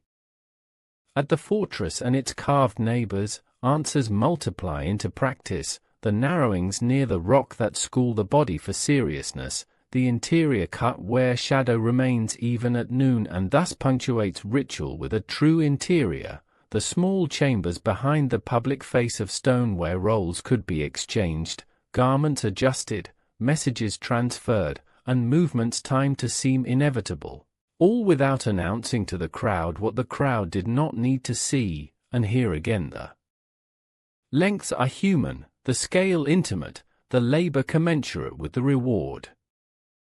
Between these nodes and the more distant sanctuaries, the imperial road takes over like an instrument the empire already knows how to play, and the rhythm of movement need not be hidden to be honorable, because the point is not to make invisibility a virtue everywhere but to assign it to moments where meaning benefits from it, and this assignment frees the underground from the fantasy of totality and restores it to the dignity of precise use, which is the dignity any good tool seeks. If a trace of the longer dream persists even now, it persists more truthfully as a metaphor given permission by geography and by culture. A continuous tunnel becomes instead a continuous intention to link sacred places in a way that minds and bodies experience as unbroken, even when feet and breath admit that the path alternates between inside and out. And in this reformulation the story keeps its beauty without violating the world that hosts it. Such an intention lives easily alongside the empire's cosmology, which divided the world into above, present, and below, each realm interpenetrating the others at points of contact that caves and fissures embodied as doors, and if the journey from the imperial heart to the cloud city was understood as a movement through all three realms in sequence, sky witnessed from high passes, present walked upon with deliberation, below acknowledged at thresholds that concentrate the meaning of arrival, then a person could reach the sanctuary not through a single pipe but through a ritualized progression that felt, rightly, like one continuous conversation with the world. The testimonies of sealed mouths in the old center, of guarded perimeters in places of special density, of narrowings that remain as teachers rather than as tests, all harmonize with this vision, because they show a city that has kept the small instruments tuned while declining to pretend it owns a grand organ that the stone never agreed to host, and this honesty makes the music of play steadier, more suited to dawn and to sleep than to trumpets that a century later would demand repairs no one can afford. To imagine the journey now in the spirit of this deflated grandeur and enriched precision is to see it unfold in segments that anyone can walk with a calm pulse, a departure from a precinct whose cool interior sharpens intention, a quiet reappearance into streets that trust runners with messages, a climb that belongs as much to the sky as to the stone, a final approach to terraces that turn cloud and rock into a single grammar of attention, with one last small inwardness where breath is. gathered and words are left outside so that arrival belongs to silence first and to speech second. In such a journey, the underground is not the hero who saves the day, but the friend who knows when to step aside and when to offer a short shelter that changes the quality of the step that follows, and the beauty of this friendship is that it can last as long as the stones do, because it never asks more than the stones can give, and it always pays back the favor by teaching people to move in ways that do not break what they love. There is a further grace in this arrangement, one that belongs to preservation as much as to plausibility. Short passages are preservable by closure and by courtesy, whereas a hypothetical long one would be a permanent crisis requiring the kind of management that turns sacred space into a schedule and meaning into maintenance, and the absence of such a crisis is itself a sign that the city inherited a sustainable underground, not a miracle that would have required miracles to keep alive. When modern instruments are invited to listen, to send a murmur of energy into the ground and to measure the replies, their results tend to confirm the humility of this picture: voids where a person could kneel and think, channels where water rehearses its old arguments, seams that look like invitations and must be treated like metaphors, and, here and there, the genuine workmanship of an edge made friendlier to skin. The unmistakable polish of long use turned into a signature that does not need translation, and everything in ratios that favor safety when respected and unkindness when ignored.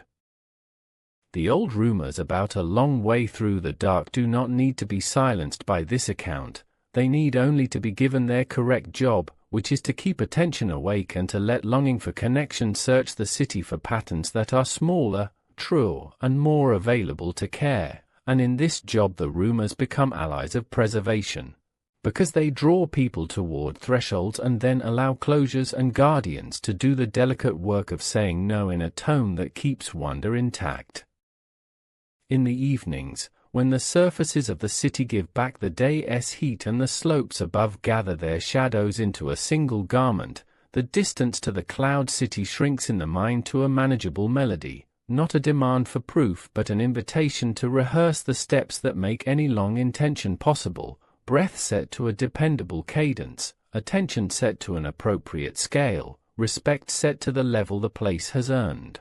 And in that rehearsal the question of a tunnel changes from a test of fact to a test of wisdom, which is a more humane examination to give to a listener at night. If some part of the heart still wants a picture, one image to carry under the eyelids as sleep approaches, let it be the image of a necklace rather than of a pipe, a string of modest lights seen in thought, each light a small inwardness at the right place, each gap between lights a surface path that belongs to road and to air, and the string as a whole tracing a curve through meaning rather than through easy stone, a curve that joins city to sanctuary with intelligence and care. And that can be walked by anyone who has learned to prefer precision to spectacle and patience to shortcuts. On a different morning, in different weather, with a different set of questions, the conversation may change shape again, and new surveys might add a chamber here, a fold there, a confirmation of a conduit under a courtyard that only rumor insisted upon. But none of these additions will likely change the central lesson the place keeps offering with a stubborn kindness, that the most durable connections in such a landscape are made of many small agreements kept faithfully over distance, and that any story which honors this will survive as long as the stones themselves, and will do so without asking the stones to pretend to be anything other than what time and pressure have made them. And so the answer that keeps the city honest and sleep gentle arrives without a trumpet, as a simple posture toward the question, not a single tunnel, not a subterranean highway, but a living sequence of interior and exterior, of below and above, calibrated to purpose and season, grounded in the rock-esque character and in a culture-esque economy of meaning, and capable of making a journey feel unbroken without requiring an impossible architecture to sustain the feeling, which is as elegant as solutions come in a world that has learned to preserve itself by telling the truth beautifully. Let the breath take this in as a rhythm rather than a verdict, because the rhythm is what will accompany the rest of the night most kindly. An inward step for focus, an outward step for distance, an inward step for ceremony, an outward step for progress, and then at last the arrival that belongs to both worlds, made more precious by the refusal to demand that either world do what the other does. A refusal that is the ground's wisdom and the city's best inheritance. If the mind returns again to the hills with the old, sweet hypothesis on its tongue, let it return with this improved appetite, to find not the long impossible corridor but the many small true ones, to recognize where a sealed mouth is doing the work of friendship, to accept the guardians as the editors of a text that must not be overused, and to keep the larger connection in the realm where it is strongest, in the felt continuity that a careful traveler can weave of many fragments, which is how the ancients everywhere taught endurance thread by thread, breath by breath, door by door. In that weaving, even the distance to Machu Picchu becomes something that can be held lightly, with respect rather than with hunger, and the story, relieved of the need to astonish with impossibilities, can astonish with its fidelity to the place itself, and that fidelity is the thread that will not break, the one that lets a city sleep while keeping its questions awake, and that carries a listener softly from curiosity into rest without ever lying about what lies below. The illusions of the underground are not deceptions in the cruel sense but courtesies with conditions, and those conditions become clear when the mind slows to the same patient tempo as stone, allowing the cave to teach rather than to test. In this quieter register, what once felt uncanny begins to organize itself into signals that can be read, echoes that arrive with a logic, air that speaks its temperature in the nose and throat, water that counts time with a rhythm that never argues, and the blunt honesty of rock that allows a shoulder to proceed only when the shoulder has agreed to its terms. When a listener accepts the cave's offer to exchange hurry for attention, strangeness ceases to be a threat and becomes a form of literacy, the kind that steadies the pulse and lengthens the breath until each step is a sentence with a clear subject and a clear verb. In every narrow place the first tutor is sound, because underground the ear inherits much of the eye's old work. A single voice thrown into a small chamber multiplies into overlapping replies, coming from angles the brain did not expect and at delays that confuse the simple map reflexes learned in open air. One soft click can become two, the second born from a surface just off the center line, and then both can wear a short tail whose shape depends on how hard the walls are, how close, and how uneven the floor chooses to be. At first the mind treats these returns as companions, because locating a source is a habit as old as safety. But when the mind has been taught to test with a fingertip of sound rather than a shout, gentle taps, measured claps, a breath let out like a bow on a string pattern appears. A bright, quick reply means a tight space whose confidence fades fast. A slow, warm swell means a volume that accepts a body without demanding contortions. A deadened response indicates tightness or a bend that will steal light, while a crisp double tap off two walls can warn of a corner where orientation needs to reset. In this way, the cave's voice becomes a ruler, and the ruler becomes a promise that nothing here is guessing if the ear is willing to learn. Low tones alter the conversation by moving from hearing into feeling, and this is where many of the old stories about presence find their home in physics. Below the range where pitch is easily named, the chest and skin register pressure as mood. A slow breath of air squeezing through a constriction sets the corridor to humming. A distant drip that lands in a large bowl of stone produces a pulse that walks the walls and returns as a soft push against the sternum. Fatigue or anticipation will translate these sensations into story if left unchallenged, but a steady technique will translate them back into conditions. A light, continuous hum suggests airflow, a periodic thump argues for distant water, a sudden quiver implies a small, local shift of pebbles or a rope brushing a ledge. Once identified, these notes are no longer omens, they are instruments in an orchestra the cave conducts at a volume polite enough to ignore until attention goes looking for company. Air itself is the second tutor, and it teaches by being both invisible and exact. At altitude the lesson starts before anyone bows to pass a low mouth, because the city lives in thinner oxygen and the body's chemistry obliges the lungs to work sooner and the heart to make small promises more often. In tight stone, that economy narrows again.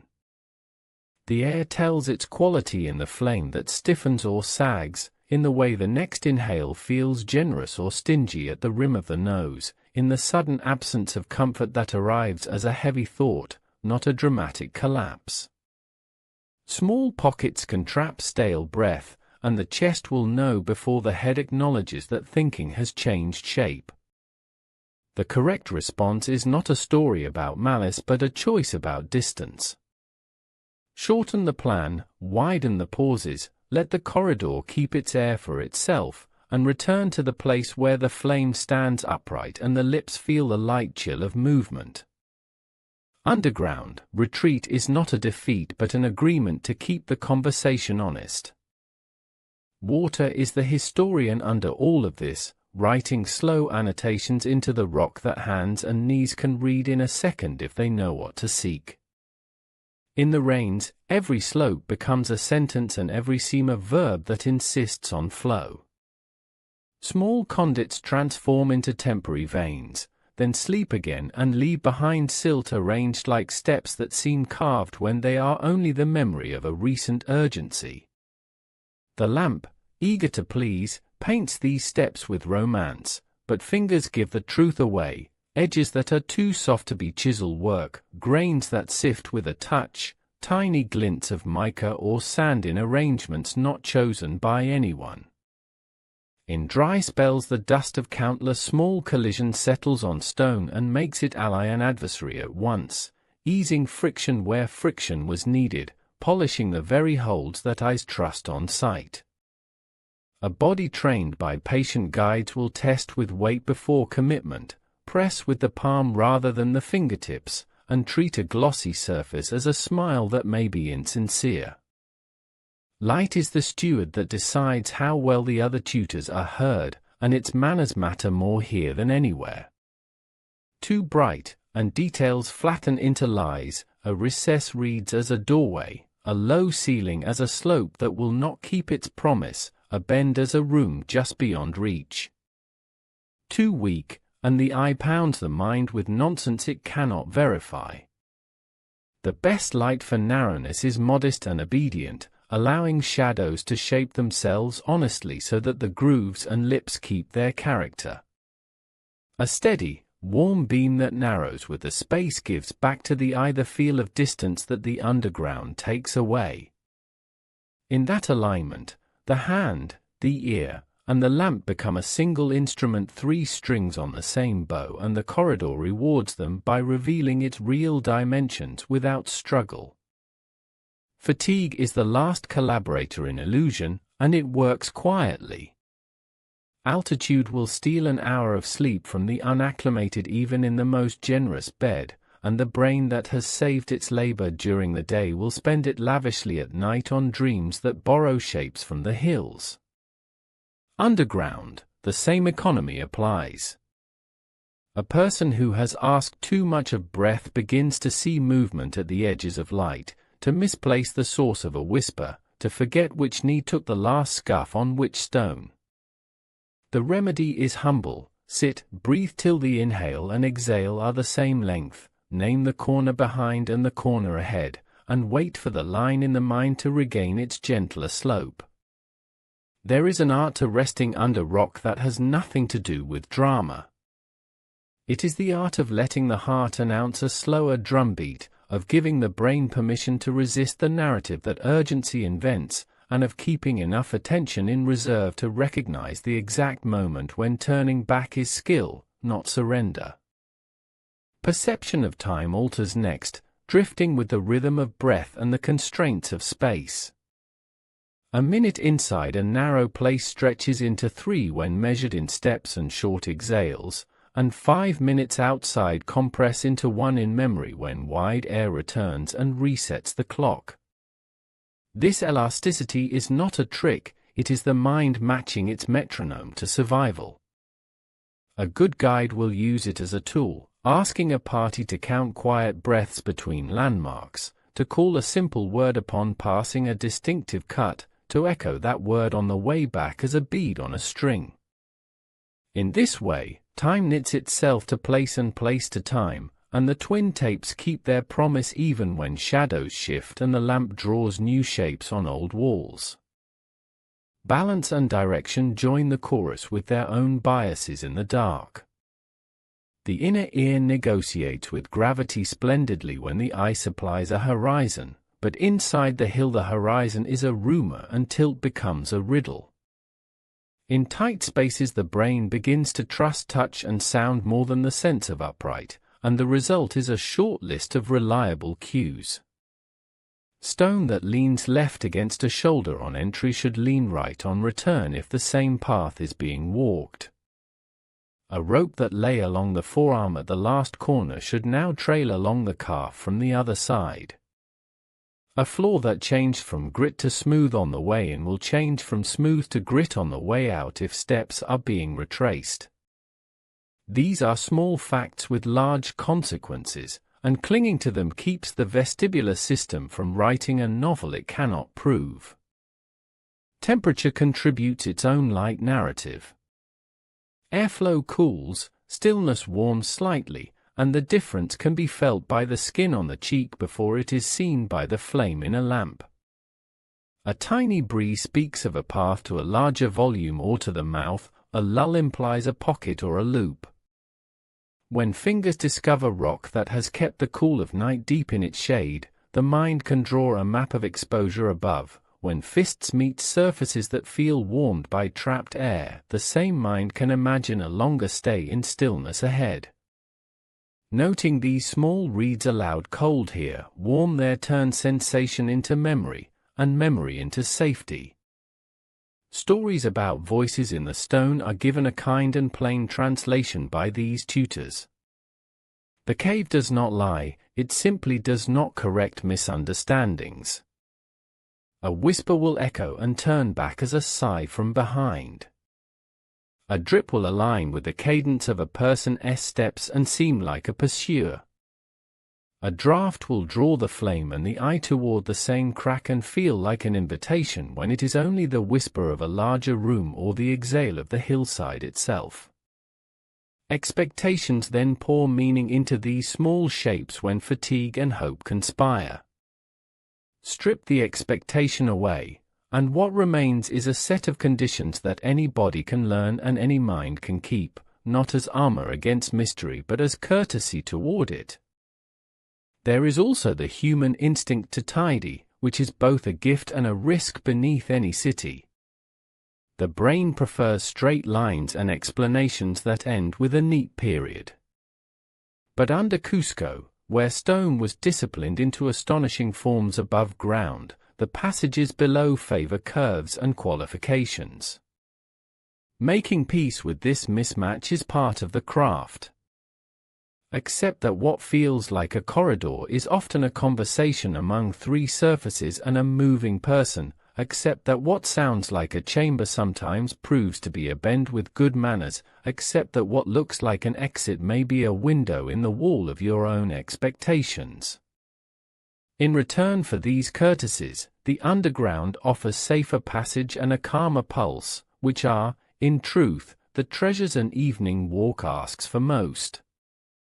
If there is a disciplined way to move through these illusions and keep their beauty while denying them the power to mislead, it starts with naming the senses as partners rather than as witnesses.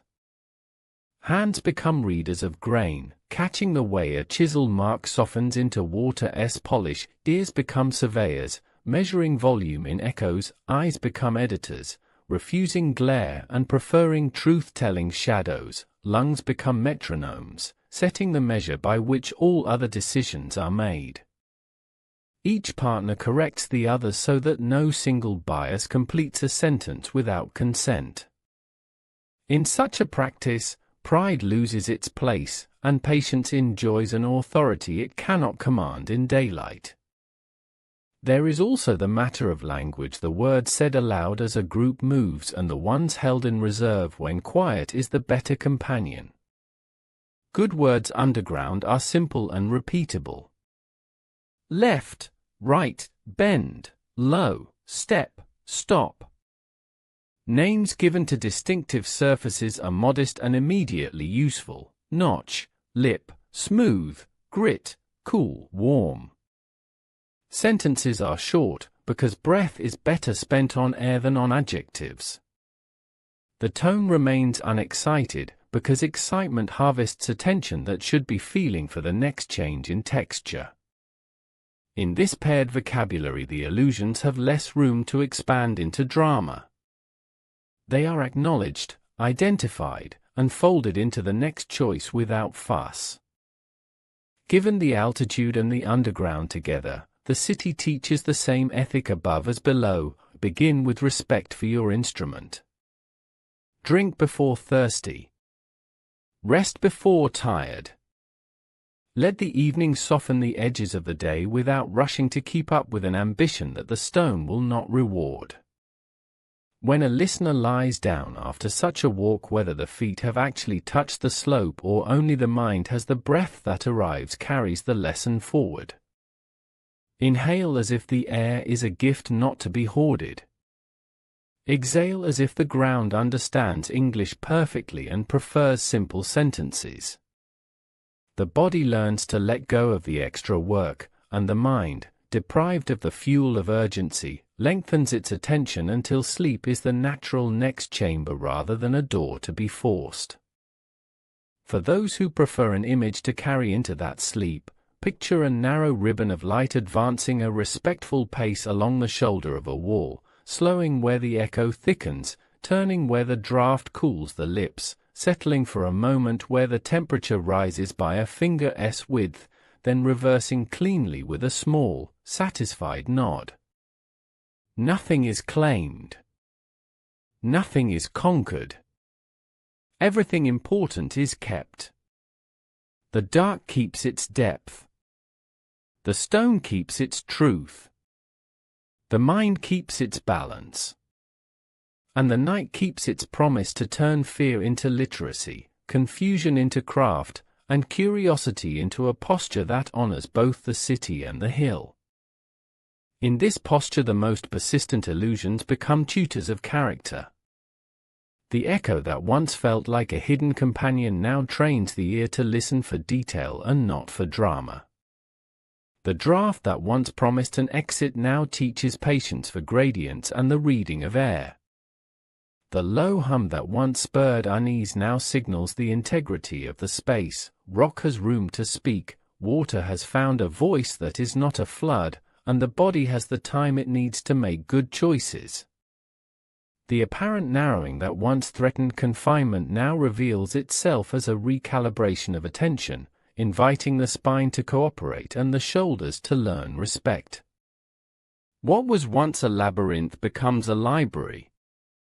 The passages do not trick, they contain. The rooms do not menace, they concentrate. The turns do not confuse, they sequence thought. Out of this literacy, a final grace appears for anyone tasked with telling stories about such places, the responsibility to describe without inflating. The underground here is beautiful enough without being turned into a theater that will not fit inside it. A careful voice can carry listeners through the senses that matter, letting them feel echoes as tools, drafts as signposts, darkness as a medium, not an enemy.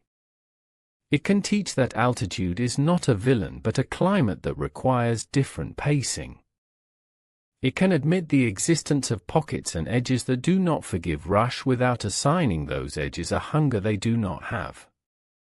It can praise the closures that keep people from arguing with physics, and it can honor the guardians who cultivate the city's long sleep by setting boundaries where stories might otherwise make mischief.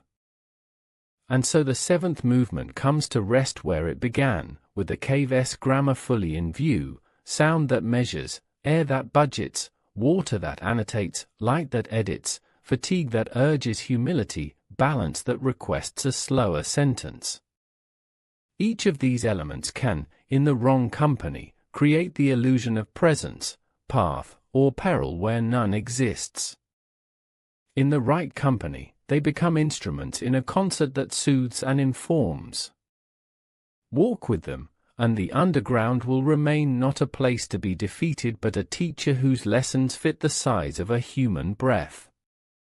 Sleep with them, and the city will continue to speak in its calm voice through the night, keeping the old promise that beneath Cusco there is not only depth but order, and that the order is as welcoming as it is strict when approached with the manners that stone understands. The deeper purpose of these passages begins to show when the senses have settled and the mind can listen for meaning, because in this landscape a tunnel is never just a shortcut in stone, it is a line drawn through the world's three layers, and every careful step acknowledges a cosmology that understands movement as a ceremony in itself. In Andean thought the realms speak to one another constantly: the upper, where brightness and origins are imagined, the present, where people work and decide, and the below, where seeds, water, and the long memory of kin rest and are renewed. A cave is not merely negative space cut from rock, it is a door that opens into the layer where things become before they appear and return when they are finished, and this is why a modest narrowing can hold more weight than a grand plaza. When a body stoops to enter, the gesture itself becomes doctrine: pride folded, breath measured, voice lowered so that the passage transforms the person before any destination is reached. The tunnel does not wait at the end to assign meaning, it begins the moment the world asks for a bow. If the upper realm is invoked under the wide sky, then the below finds its humblest altars in these mouths of earth, and the present, the layer of roads and markets and rooms, is the hinge that lets the other two meet. The city learned to make that hinge strong. Above ground, processions once followed lines that divided space into intelligible paths, a web of sacred routes that stitched shrines, springs, stones, and courtyards into a map of obligations and gifts. Below, certain thresholds offered the right kind of inwardness to focus an arrival so that when a figure stepped out into a courtyard or a terrace, the appearance felt larger than a body, gentler than a declaration. Short runs under stone helped ritual keep its rhythm, not by hiding power, but by teaching timing, and timing is the difference between an act and an event. At the heart sits the temple that welcomed daylight indoors, a place that teaches the whole city how to hold brightness without spilling it. The ground around and beneath that precinct carries a long memory of descent and return, not as spectacle but as method. Inward passages nearby likely served as dressed rooms for intention, a place to cool the pulse, a place to listen for the correct tone before words were said in public, a place where offerings could be readied without asking the wind to approve. Emerging from such a focus chamber, a person would not seem larger but truer, calibrated to the world's measure rather than to their own. This is how a tunnel becomes an instrument, and how a culture makes a door into a discipline. Above the city, the fortress and its neighbors hold their own grammar, angles that deflect force, terraces that turn slope into architecture, and carved hollows where shadow gathers for reasons beyond comfort. Their underground is often less a way to travel and more a way to concentrate the meaning of a moment. A narrow place turns a procession into a single file of attention. A chamber cut from living stone turns a spoken phrase into a shared breath. A small corridor behind a public face allows a role to change without breaking the spell of continuity, because ceremony thrives when its transformations feel inevitable rather than engineered. The earth here is not simply a foundation, it is a collaborator that teaches restraint. The city's wider web of sacred paths hums beneath the feet like quiet music, and the underground works in harmony with that score. Each shrine in the network has its own logic: water to catch, a line of sight to honor, a corner where wind speaks in the right register, and the modest underways that belong to them are tuned to those logics. A passage that sits just below a terrace might support a seed ritual by giving the grain a cool breath before it meets the sun. Another might carry a voice from within to a courtyard so that a blessing arrives as if it belonged to the stones themselves. The point is never theatre for its own sake, it is always clarity. The tunnel is a comma in a sentence that would be clumsy without it. Caves, fissures, and chambers also serve the living relationship with those who came before, because in this world the dead are not vanished, they are citizens of the below, consulted as seeds are consulted, with patience and respect. A small interior place that holds offerings is a pantry for memory, not only for food or textiles but for attention, which must be stored properly to remain fresh. An inward turn at a shrine can make room for a question posed to those who rest beneath, and when the answer comes, it usually comes as the courage to act in the daylight with greater calm. This is why a city learns to lower its voice at certain thresholds and to leave a token where stone takes breath slowly. It is not superstition, but a practice of reciprocity with a layer of the world that sustains what the surface consumes. There is a practical joy in such uses that does not negate their sanctity. Under rooms where heat and talk would decay sensitive goods, a niche will keep them honest, pigments that need to stay cool, textiles that prefer a steady climate, seeds that should nap in the language of stone instead of the language of sun. During times when quiet movement is wiser than celebration, a short interior path lets messages, people, and materials pass without demanding attention they do not deserve. In a city that values the elegance of economy, these are not secrets but manners. Excess is waste, sufficiency is art. Children learn this literacy without a lecture. They are shown a low mouth in a wall and taught to lay a hand on it the way one touches a sleeping relative, to feel the slow breath, to recognize the cool, to understand that this is a place where the world gathers itself. Later they are shown a procession and taught to notice where the bodies narrow and the voices lower, and how the moment after that narrowing blooms wider than it would have had the group stayed broad and loud. In this way the underground writes itself into the city's posture, so that even those who never crawl carry the grammar in their walk. The small inward places also belong to the art of repair and refuge. When the sky fractures and pours, a short run below a terrace becomes a shelter long enough to let a burst of water finish its sentence. When the square above grows too crowded with heat or urgency, a corridor with a steady temperature returns pulse to a better measure. In a culture that reads weather as conversation rather than punishment, these modest retreats are not escapes, they are interludes where the day remembers its manners and resumes them. Ritual time is measured differently underground, and the city uses that bend in the clock to write ceremonies that change pace without confusion. 1 hour above can be divided by a few minutes below that feel longer than the watch will admit, and this stretch is useful for setting the soul to the tone the ritual requires. A procession that descends briefly will return arranged not only in bodies but in breath. This is how a group becomes a chorus and a prayer becomes a single, continuous line rather than a heap of voices. The cave's slight pressure on the chest is not an obstacle, it is a conductor tapping the stand. There is also the language of alignment. Above, certain stones and windows have been known to admit a season's first light in a way that tells the city what work is at hand. Below, a narrow view to the sky or a shaft aligning with a particular star or wind may have been used to seal an agreement between people and time. These alignments do not need to be monumental to matter. A hand's breadth of light arriving at a precise moment onto a precise surface is enough to turn a chamber into a clock and a clock into a promise kept.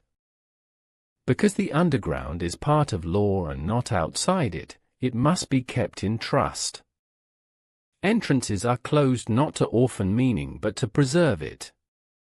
Places that were designed for 2 bodies must not pretend to welcome 10. Thresholds meant to sharpen intention must not be dulled by constant passing. A city that loves its ceremonies protects the commas that let those ceremonies breathe. The bars, the bricks, and the posted words are not refusals to remember, they are acts of memory themselves, remembering how the underground works best when it is asked to do exactly what it was built to do. The storytellers of a place like this learn to shape narrative to this ethic, honoring function over fantasy. They speak of the 3 layers as neighbors rather than strangers, and of caves as porches, not basements. They describe how an offering moves prepared in coolness, presented in light so that listeners can feel the transition as well as hear it. They explain that a hidden step is not a trick but a courtesy to the surface, sparing it noise and confusion. In their telling, the mystery is never erased, only given the right size, which is how a mystery remains alive. Music and voice make special use of these spaces. A drum struck inside a small chamber throws its body outward as if the stone were singing, and a chant launched from a low threshold binds breath to wall in a way that returns words as warmth rather than as echo. A flute played where the ceiling narrows will fold its highest notes into a gentle shimmer that feels like a presence arriving softly. None of this is accidental, all of it is the result of people listening to how matter likes to be addressed, and accommodating the right to the room instead of bending the room to the right. If the city could speak in one sentence about this, it would say that underground is where intention gets dressed for daylight. Storage is attention kept cool. Refuge is duty pausing without abandoning its post. Ritual preparation is breath learning the measure it must keep in front of witnesses. Even the simplest domestic uses mirror the sacred, a jug set in a low niche to keep water kind, a basket of maize resting where the air is even, a bundle of cloth sleeping near stone to learn its patience. The lines between work and worship are not erased, they are threaded together so closely that the same knot can tie both. Travelers who come hoping for an endless tunnel learn to love a better story, that meaning rarely benefits from scale beyond what a body can feel with accuracy. The chain that ties sanctuary to sanctuary is made of careful fragments, short inward steps here, long open strides there, and the wholeness is experienced in the rhythm, not in a single corridor. This is generous architecture, it asks people to participate rather than to be carried. It is also durable, because small things are easier to keep honest than large things, and honesty is what ritual feeds on when spectacle is done. The guardians and caretakers who stand at certain thresholds are therefore participants in meaning, not its enemies. Their presence keeps the instruments in tune, returning the underground to the community at a pace that prevents the impatience of a season from harming the patience of a century. A closed door can be a liturgy if it is closed for the right reasons. A gentle refusal can be a blessing when it spares a place from the erosion of unmeasured feet. In this way, policy becomes pastoral care. There is a sweetness in the modesty of these functions that suits a city shaped by stone. The grandeur above is precise without being gaudy, the underways are practical without being coarse. Together they teach that true scale is measured in fit, how well an action meets a need, how well a form meets a purpose, how well a path meets a foot. The three layers agree on this, and the agreement is why the city's oldest story still lands softly and convincingly in the ear. A tunnel under Cusco is not asked to be large. It is asked to be correct. In the end, this is the shape of the lesson: the world is layered, and each layer has gifts that appear when approached with the right manners. The upper lends clarity and courage, the present lends choice and labor, the below lends renewal and patience.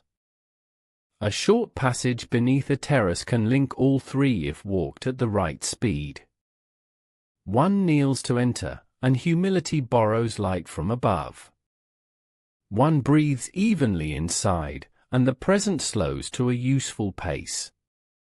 One emerges, and renewal walks alongside, invisible and practical. In this way, tunnels cease to be curiosities and become parts of a body's education in how to belong. For a listener settling toward sleep, imagine exactly such a passage now, chosen for its function rather than for its length. A hand meets stone at the height of the heart, and finds it cool, as if the night waited inside to lend its temperature. The lamp, set low, reveals enough and withholds enough to keep attention close to what matters. A step lowers the shoulder, and with it the tongue lowers its volume. Another step lets sound measure the next space before the eyes decide. There is a pause where the air becomes still and slightly warmer, and patience takes the lead. Then the turn is made, and the world widens, not from conquest but from cooperation. The surface receives the returning foot as if it had been expected, and the sky, which has all the room in the world, feels newly exact.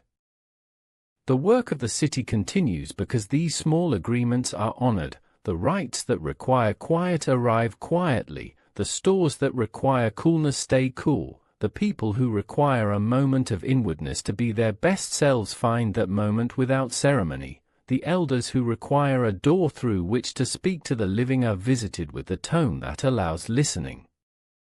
No one asks the narrow place to be anything other than what it is. In turn, it becomes more than anyone unaided by manners might discover. When morning comes, the story holds in the body in the simplest ways. Movement is a little slower where slowness helps. Breath is a little longer where length helps. Eyes choose the lamp that reveals truth rather than glamour.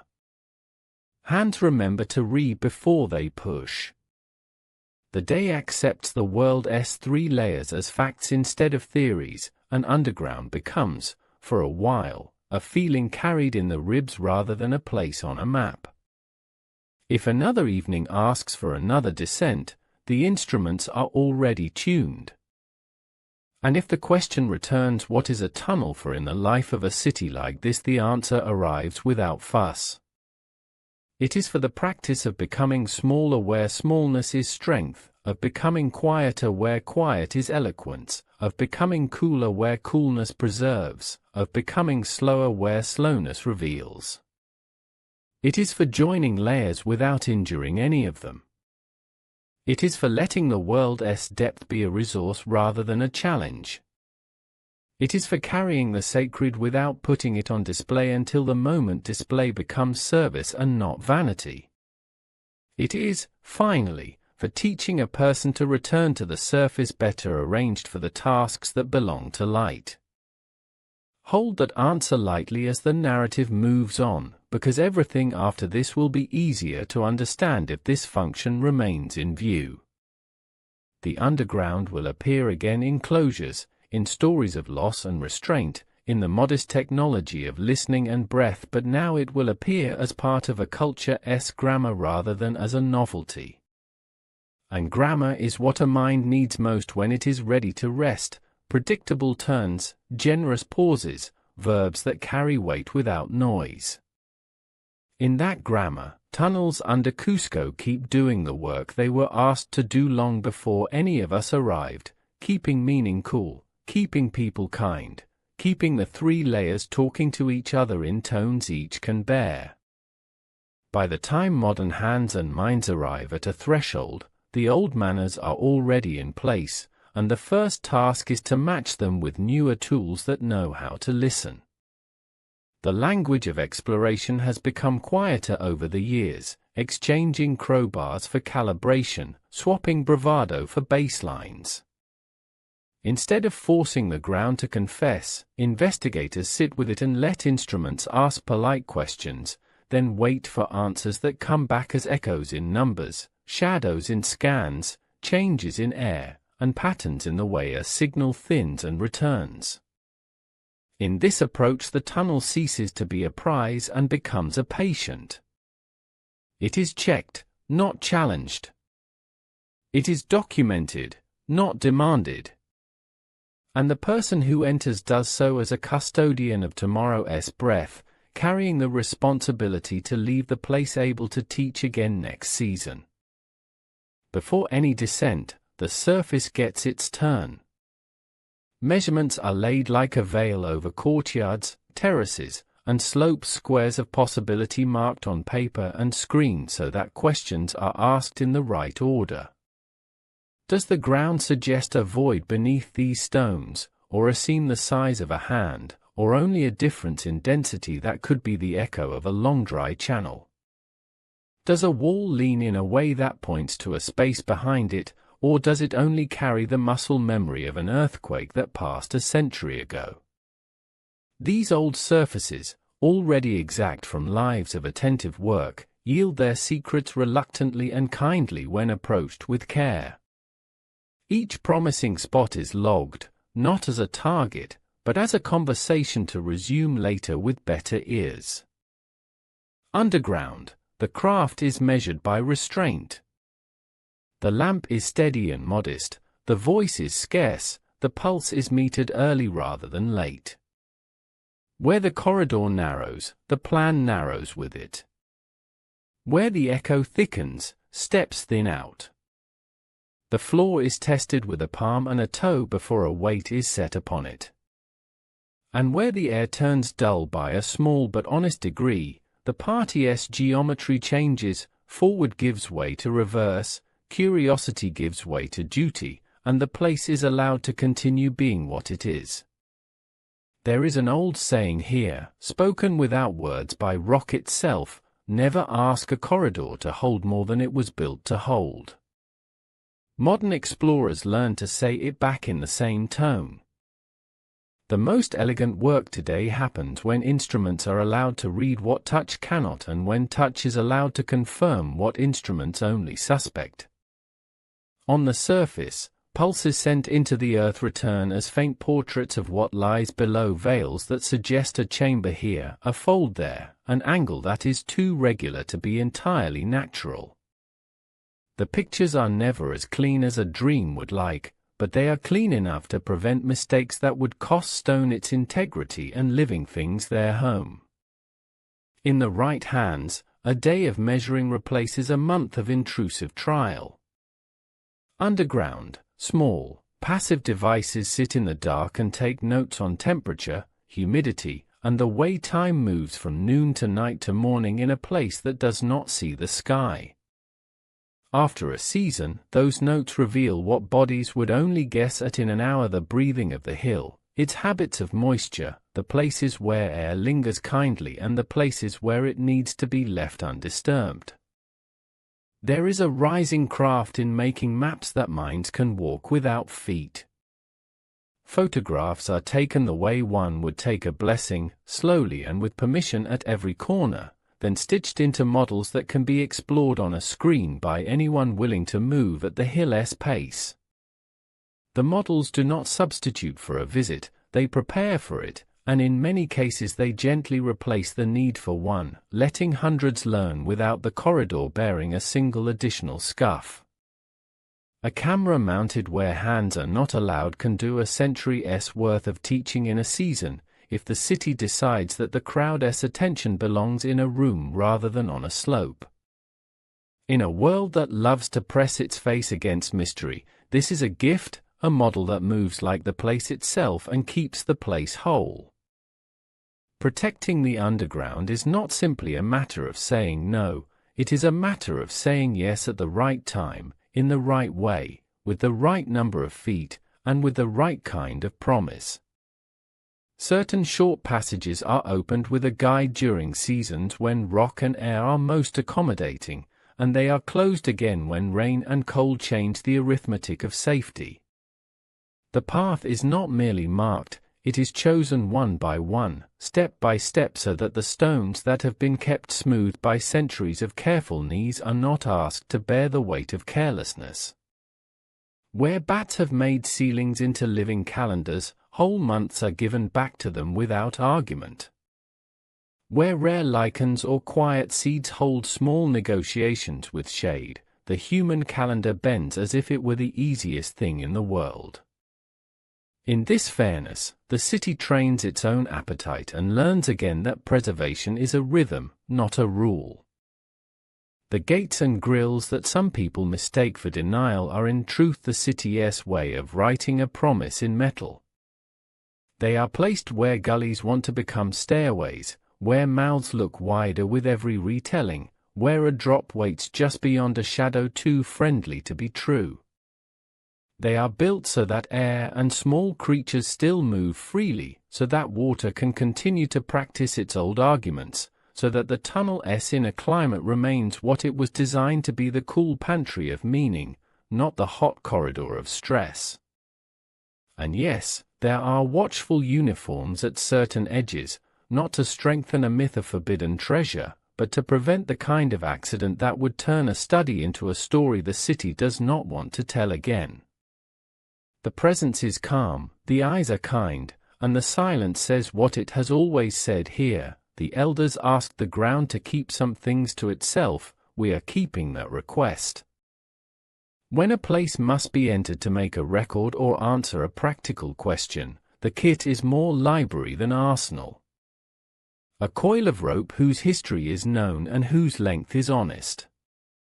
A small meter that recalls more precisely than skin when the air's mix no longer suits thoughtful choices. A notebook that captures short words in a neat hand. A camera whose light is warm and controlled. A brush that moves dust only where dust has chosen to lie and leaves it undisturbed where history has chosen to rest. In this company, a passage yields what it safely can, a measurement of its shape, a taste of its acoustics, a list of features that a future scholar will hold up to a better lamp. The corridor remains itself, neither flattered nor offended, and the visitor leaves it ready to teach again. There are also conversations that do not involve stone, and they are just as important. People who grew up with the hill learn to recognize the day's mood in the way birds choose perch and in the taste of the wind at breakfast. Their knowledge does not come as lore shouting across centuries, it comes as practical sentences that keep the city from asking the ground to behave like a tourist. Today is not a day to enter. Tonight is a good night for listening. This season, the water has chosen that channel rather than this one. Doors that are not used in ritual should remain closed until the work requires them. In return, the city remembers to ask first and to make decisions in rooms where voices agree before boots approach a slope. Modern caretaking includes a discipline the older stories did not need to name, the prevention of harm by touch alone. Oils from the hand are the slow undoing of 1,000 tiny textures, and so hands are taught to hover unless stone invites contact as part of a test already chosen.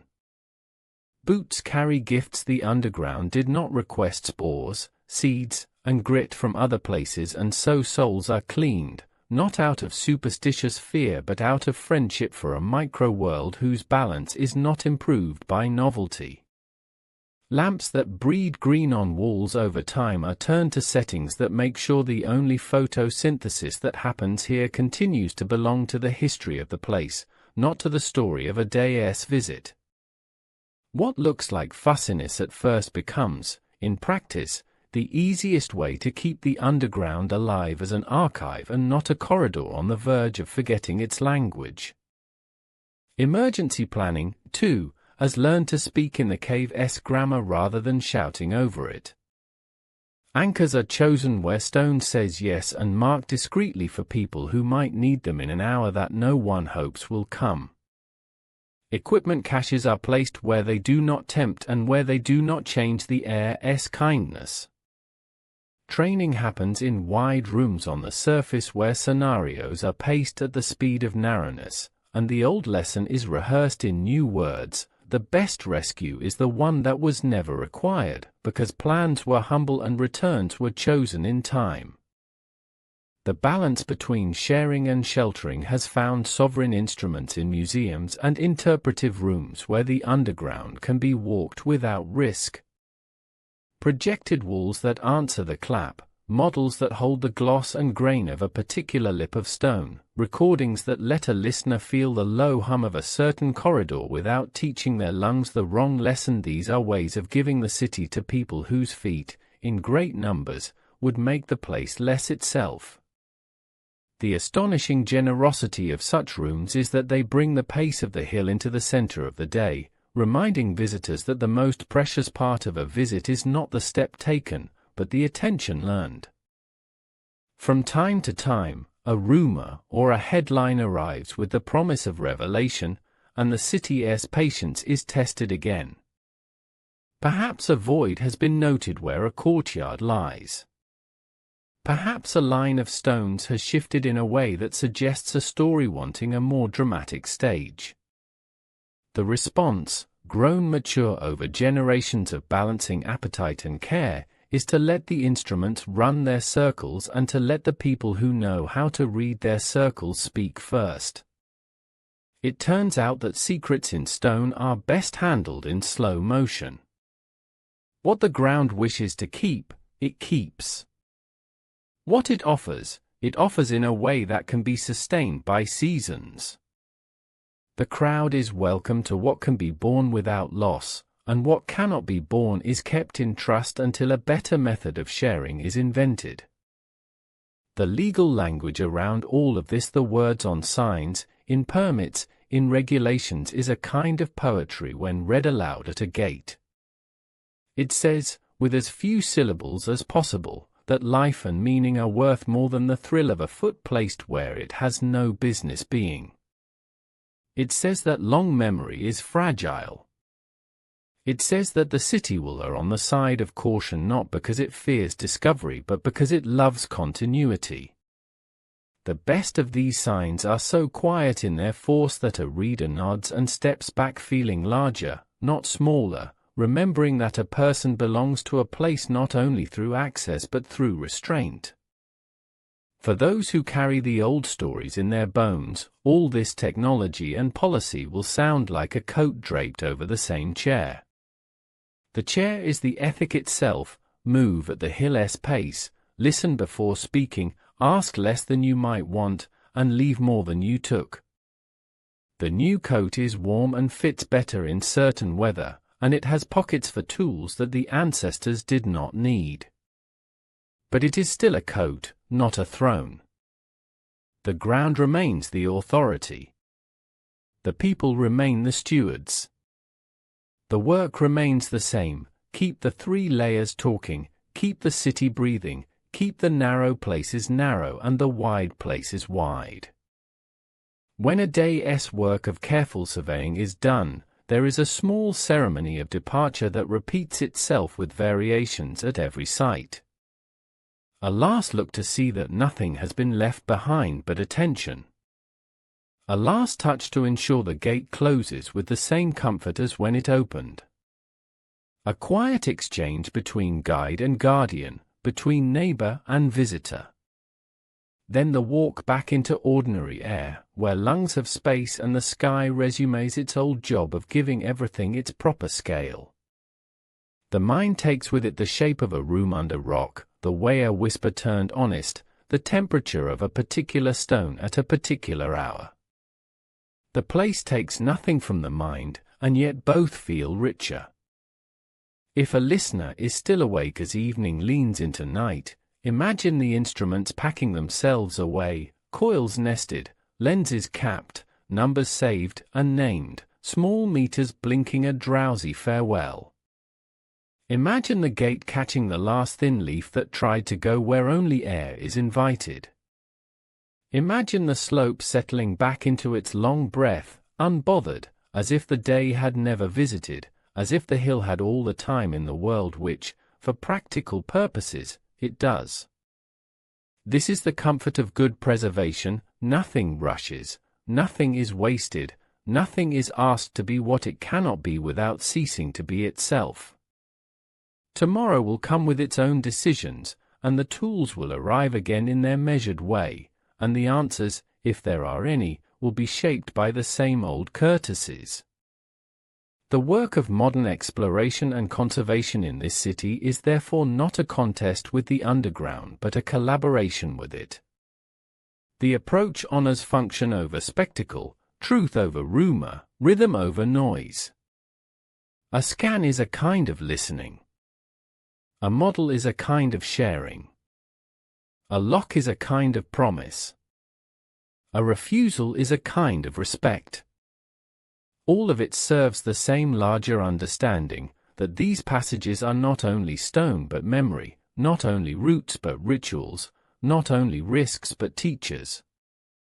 Kept correctly, they will continue to cool meaning and quiet pulses and carry careful feet into and out of the present with the dignity of old things that know their work. Kept incorrectly, they will fail at the very task for which they were made.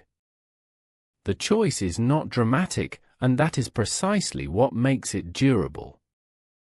Quiet choices carry the longest. As sleep approaches, let the last image be a map on a table lit by a small lamp. It is marked with careful dots, each a place where a question was asked gently and answered in kind. Some dots have lines that reach to notes about air and sound and temperature. Some have small drawings of lips of stone or the particular twist of a narrow place. Others are left intentionally vague, a way of remembering that a secret kept by the ground is not a failure of inquiry but a success of guardianship. The lamp is turned down. The room grows cool. Outside, the slope is living its long, orderly life. Inside, the city dreams of continuing to deserve it. The question that walked with us from the first breath, what lies under Cusco, what is connected, what is sealed, what is allowed to speak, arrives now at a gentle landing, not as a verdict but as a posture that the city taught and the hill confirmed, and it sounds like this: keep a little darkness, keep a slow breath, keep the measure of things small enough to be held in a palm, and keep the old manners that make old places generous to the living. The long night has carried echoes, drafts, the careful shine of polished stone, the stories that remain out of respect for the lost, the rhythms of work and worship braided through 3 layers of the world, and the considerate science that listens with tools instead of insisting with hands. What remains is a way of standing at any threshold with enough humility to let the threshold do its work. In this way, an answer becomes a way of walking rather than a set of words, and walking becomes a way of listening to what the city has been saying all along in sunlight and in shade. A tunnel is not a dare, it is an agreement. A sealed door is not a refusal, it is a promise made to memory. A rumor is not a lie, it is an appetite that can be taught to prefer truth in small, nourishing pieces. The city above is awake to these courtesies, and the underground below keeps its oath to be what it is: cool pantry, short sanctuary, careful corridor, instrument of timing, place where breath learns its best tempo before speaking. Between them the present layer, the streets, rooms, markets, and hands of work borrows exactly what is needed from both neighbors and learns to return it intact. It was never about owning depth, it was always about consulting it. It was never about proving a single line to a distant citadel, It was always about moving as if the road were one because intention was one, breath matched breath, pace matched pace, and appearances arrived calibrated to meaning instead of noise. When this rhythm is kept, even sleep becomes a kind of travel, a descent into the layer where seeds rest and voices settle into useful silence, followed by an ascent into morning with enough of the night's patience still in the bones to soften the day's edges. If a single image can be chosen to carry forward, let it be the smallest thing that held the largest truth, the lip of stone worn smooth by generations of cautious hands, the drift of cooler air at the mouth where a lamp steadies and the mind agrees to slow, the thickness of an echo in a tight bend that tells distance the way a ruler would if rulers had breath. These are not proofs, they are promises that nothing needs to be grand to be sacred here. The hill saves its grandeur for terraces and skylines, underground it prefers exactness. Exactness is how a voice turns into a blessing without a single extra word. Exactness is how a return occurs before pride needs rescue. Exactness is how a door remains a door for centuries because it was asked to be a comma in a sentence, not the sentence itself. This is a grammar that survives invasions, fashions, and appetites because it asks only for manners and repays with continuity. The stories of those who did not return have been placed where they belong beside the tools of prudence, inside the city's pulse, just far enough from the center to be felt as guidance rather than staged for spectacle, and they continue to do their quiet work. They tell us to befriend physics before we name fear, to make rope a witness rather than a guarantee, to let air decide pace, to let sound draw maps with the measured humility of clicks and soft claps, to trust a small reversal more than a large insistence. Their presence is not an accusation, it is a shade cast gently over the path where ambition sometimes burns too hot. In the same breath, their absence is a reminder that a sealed mouth is a social good and that guardianship is a form of love that keeps a city from learning lessons twice at the cost of lives. In this balance, mystery remains welcome, because it is allowed to live in its right proportions, and people remain safe, because the right to wonder is paired with the duty to stop. The guardians, gates, and quiet signs that appeared along the way now step into their final roles as part of the city's lullaby. A lock is not a symbol of exclusion, it is a hinge on which the next century quietly depends. A uniform is not a challenge, it is a present tense of an old agreement that keeps the underground from being rewritten by one day's impatience. A sign is not a scold, it is a poem written in short words that says life matters more than thrill. When these elements do their jobs, they become invisible to those who understand and perfectly legible to those who need instruction, and the hill breathes without being jostled into stammering. The best preservation is not a wall but a rhythm, and the city has chosen rhythm again and again, open a little, close a little, teach a little, rest a lot, and hand the stone back to darkness before the dark is tired of being generous. Modern instruments, those polite ears and patient eyes, have their own last bow to make, and they make it by disappearing into the results that spare the place from the crowd. A model that can be walked with fingers on a screen, a sound captured and carried to a room where it can be felt without feet, a portrait drawn with pulses that read as veils rather than as invasive sketches. These are gifts that slake curiosity without taking from the ground what time has earned. The future will bring better tools and more precise manners, but the ethic will be the same: measure lightly, share wisely, touch rarely, and let what is fragile remain intact enough to teach people who have not yet been born.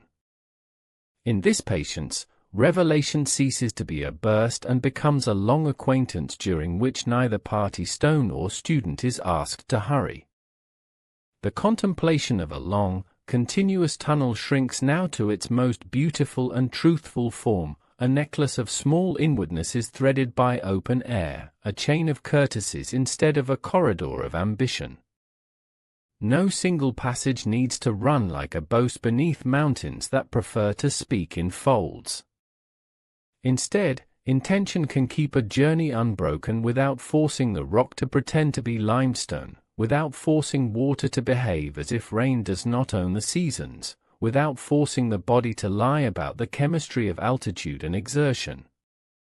This is a sophistication that looks like simplicity, a long path achieved by respecting many short truths. It is also a kindness to listeners who came to rest rather than to argue. The mind does not need a miracle to be moved, it needs a cadence it can trust. Above all of this sits the cosmology that made everything legible, 3 layers in conversation, none of them superior to the others, each lending what it has: light, breath, renewal when asked properly. The tunnels are the grammar of that conversation, punctuation that converts speech into meaning, a comma to slow, a dash to connect, a parenthesis to prepare, a period to let a vow settle. In such a grammar, the most moving thing a person can do at the end of a long day is often the smallest: kneel to enter, breathe as if breath were borrowed and must be returned clean, emerge as if stepping onto a porch where both sky and earth recognize you. Then the plaza receives you and you do not announce yourself, your presence speaks without tearing the quiet. What is left to say is almost nothing and exactly what is needed to end well. The mountain will be here tomorrow with the same slow heartbeat and the same talent for making air tell the truth. The city will continue to balance appetite with care, opening a mouth here and closing another, teaching in rooms where the narrow places can be honored without being consumed. The sealed doors will continue to be the city's most honest love letters to its own foundations. The guardians will continue to stand where a mistake would be too expensive for everyone. The stories will continue to trade size for durability and discover, again and again, that small facts live longer than large rumors.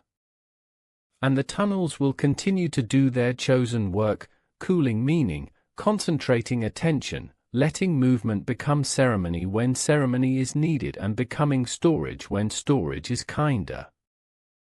So this is the way the light goes down in Cusco for anyone who listened all the way to the end, in a city that is not afraid to let some things remain implied, in a hill that has earned the right to keep secrets without being accused of hoarding, in a set of passages that have learned to be most eloquent when asked to speak a little and then fall quiet. If a door opens one day and some door always opens somewhere when the season is right, it will not be the triumph of a theory, but the reward of patience. And the first sensation will not be victory, it will be belonging, the familiar call, the trustworthy echo, the shape of a space that agrees with a human body because it was either made by one or discovered by one willing to move at the earth's speed. Let sleep come with these manners in place. Let the last image be a gate that closes softly, a lamp turned lower until shadow files every edge into honesty, a breath that lengthens until counting becomes unnecessary. Let there be a promise, not for spectacle but for steadiness, to return what was borrowed, to tell only the stories that make the stone stronger, to keep the right pace so that the underground can remain what it has always been for this city, a dependable depth rather than a fashionable danger. In that promise, dreams will find their own passages, linking surfaces to meanings without needing to break anything along the way. And if you wake before morning, let the silence feel full instead of empty.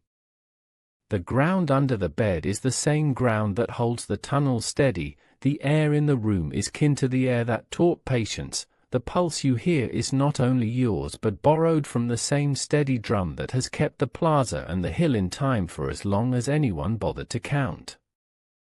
There is nothing here to hurry, nothing to prove, nothing to conquer. There is only the dignity of old things treated properly, and the calm a city can earn when it does not ask the dark to give up more than its share. Close your eyes and keep a little darkness for yourself. It will sit beside you like a careful friend until the first light squares itself on the floor and the day invites you to rise, walk gently, and carry the depth with you into everything that needs it.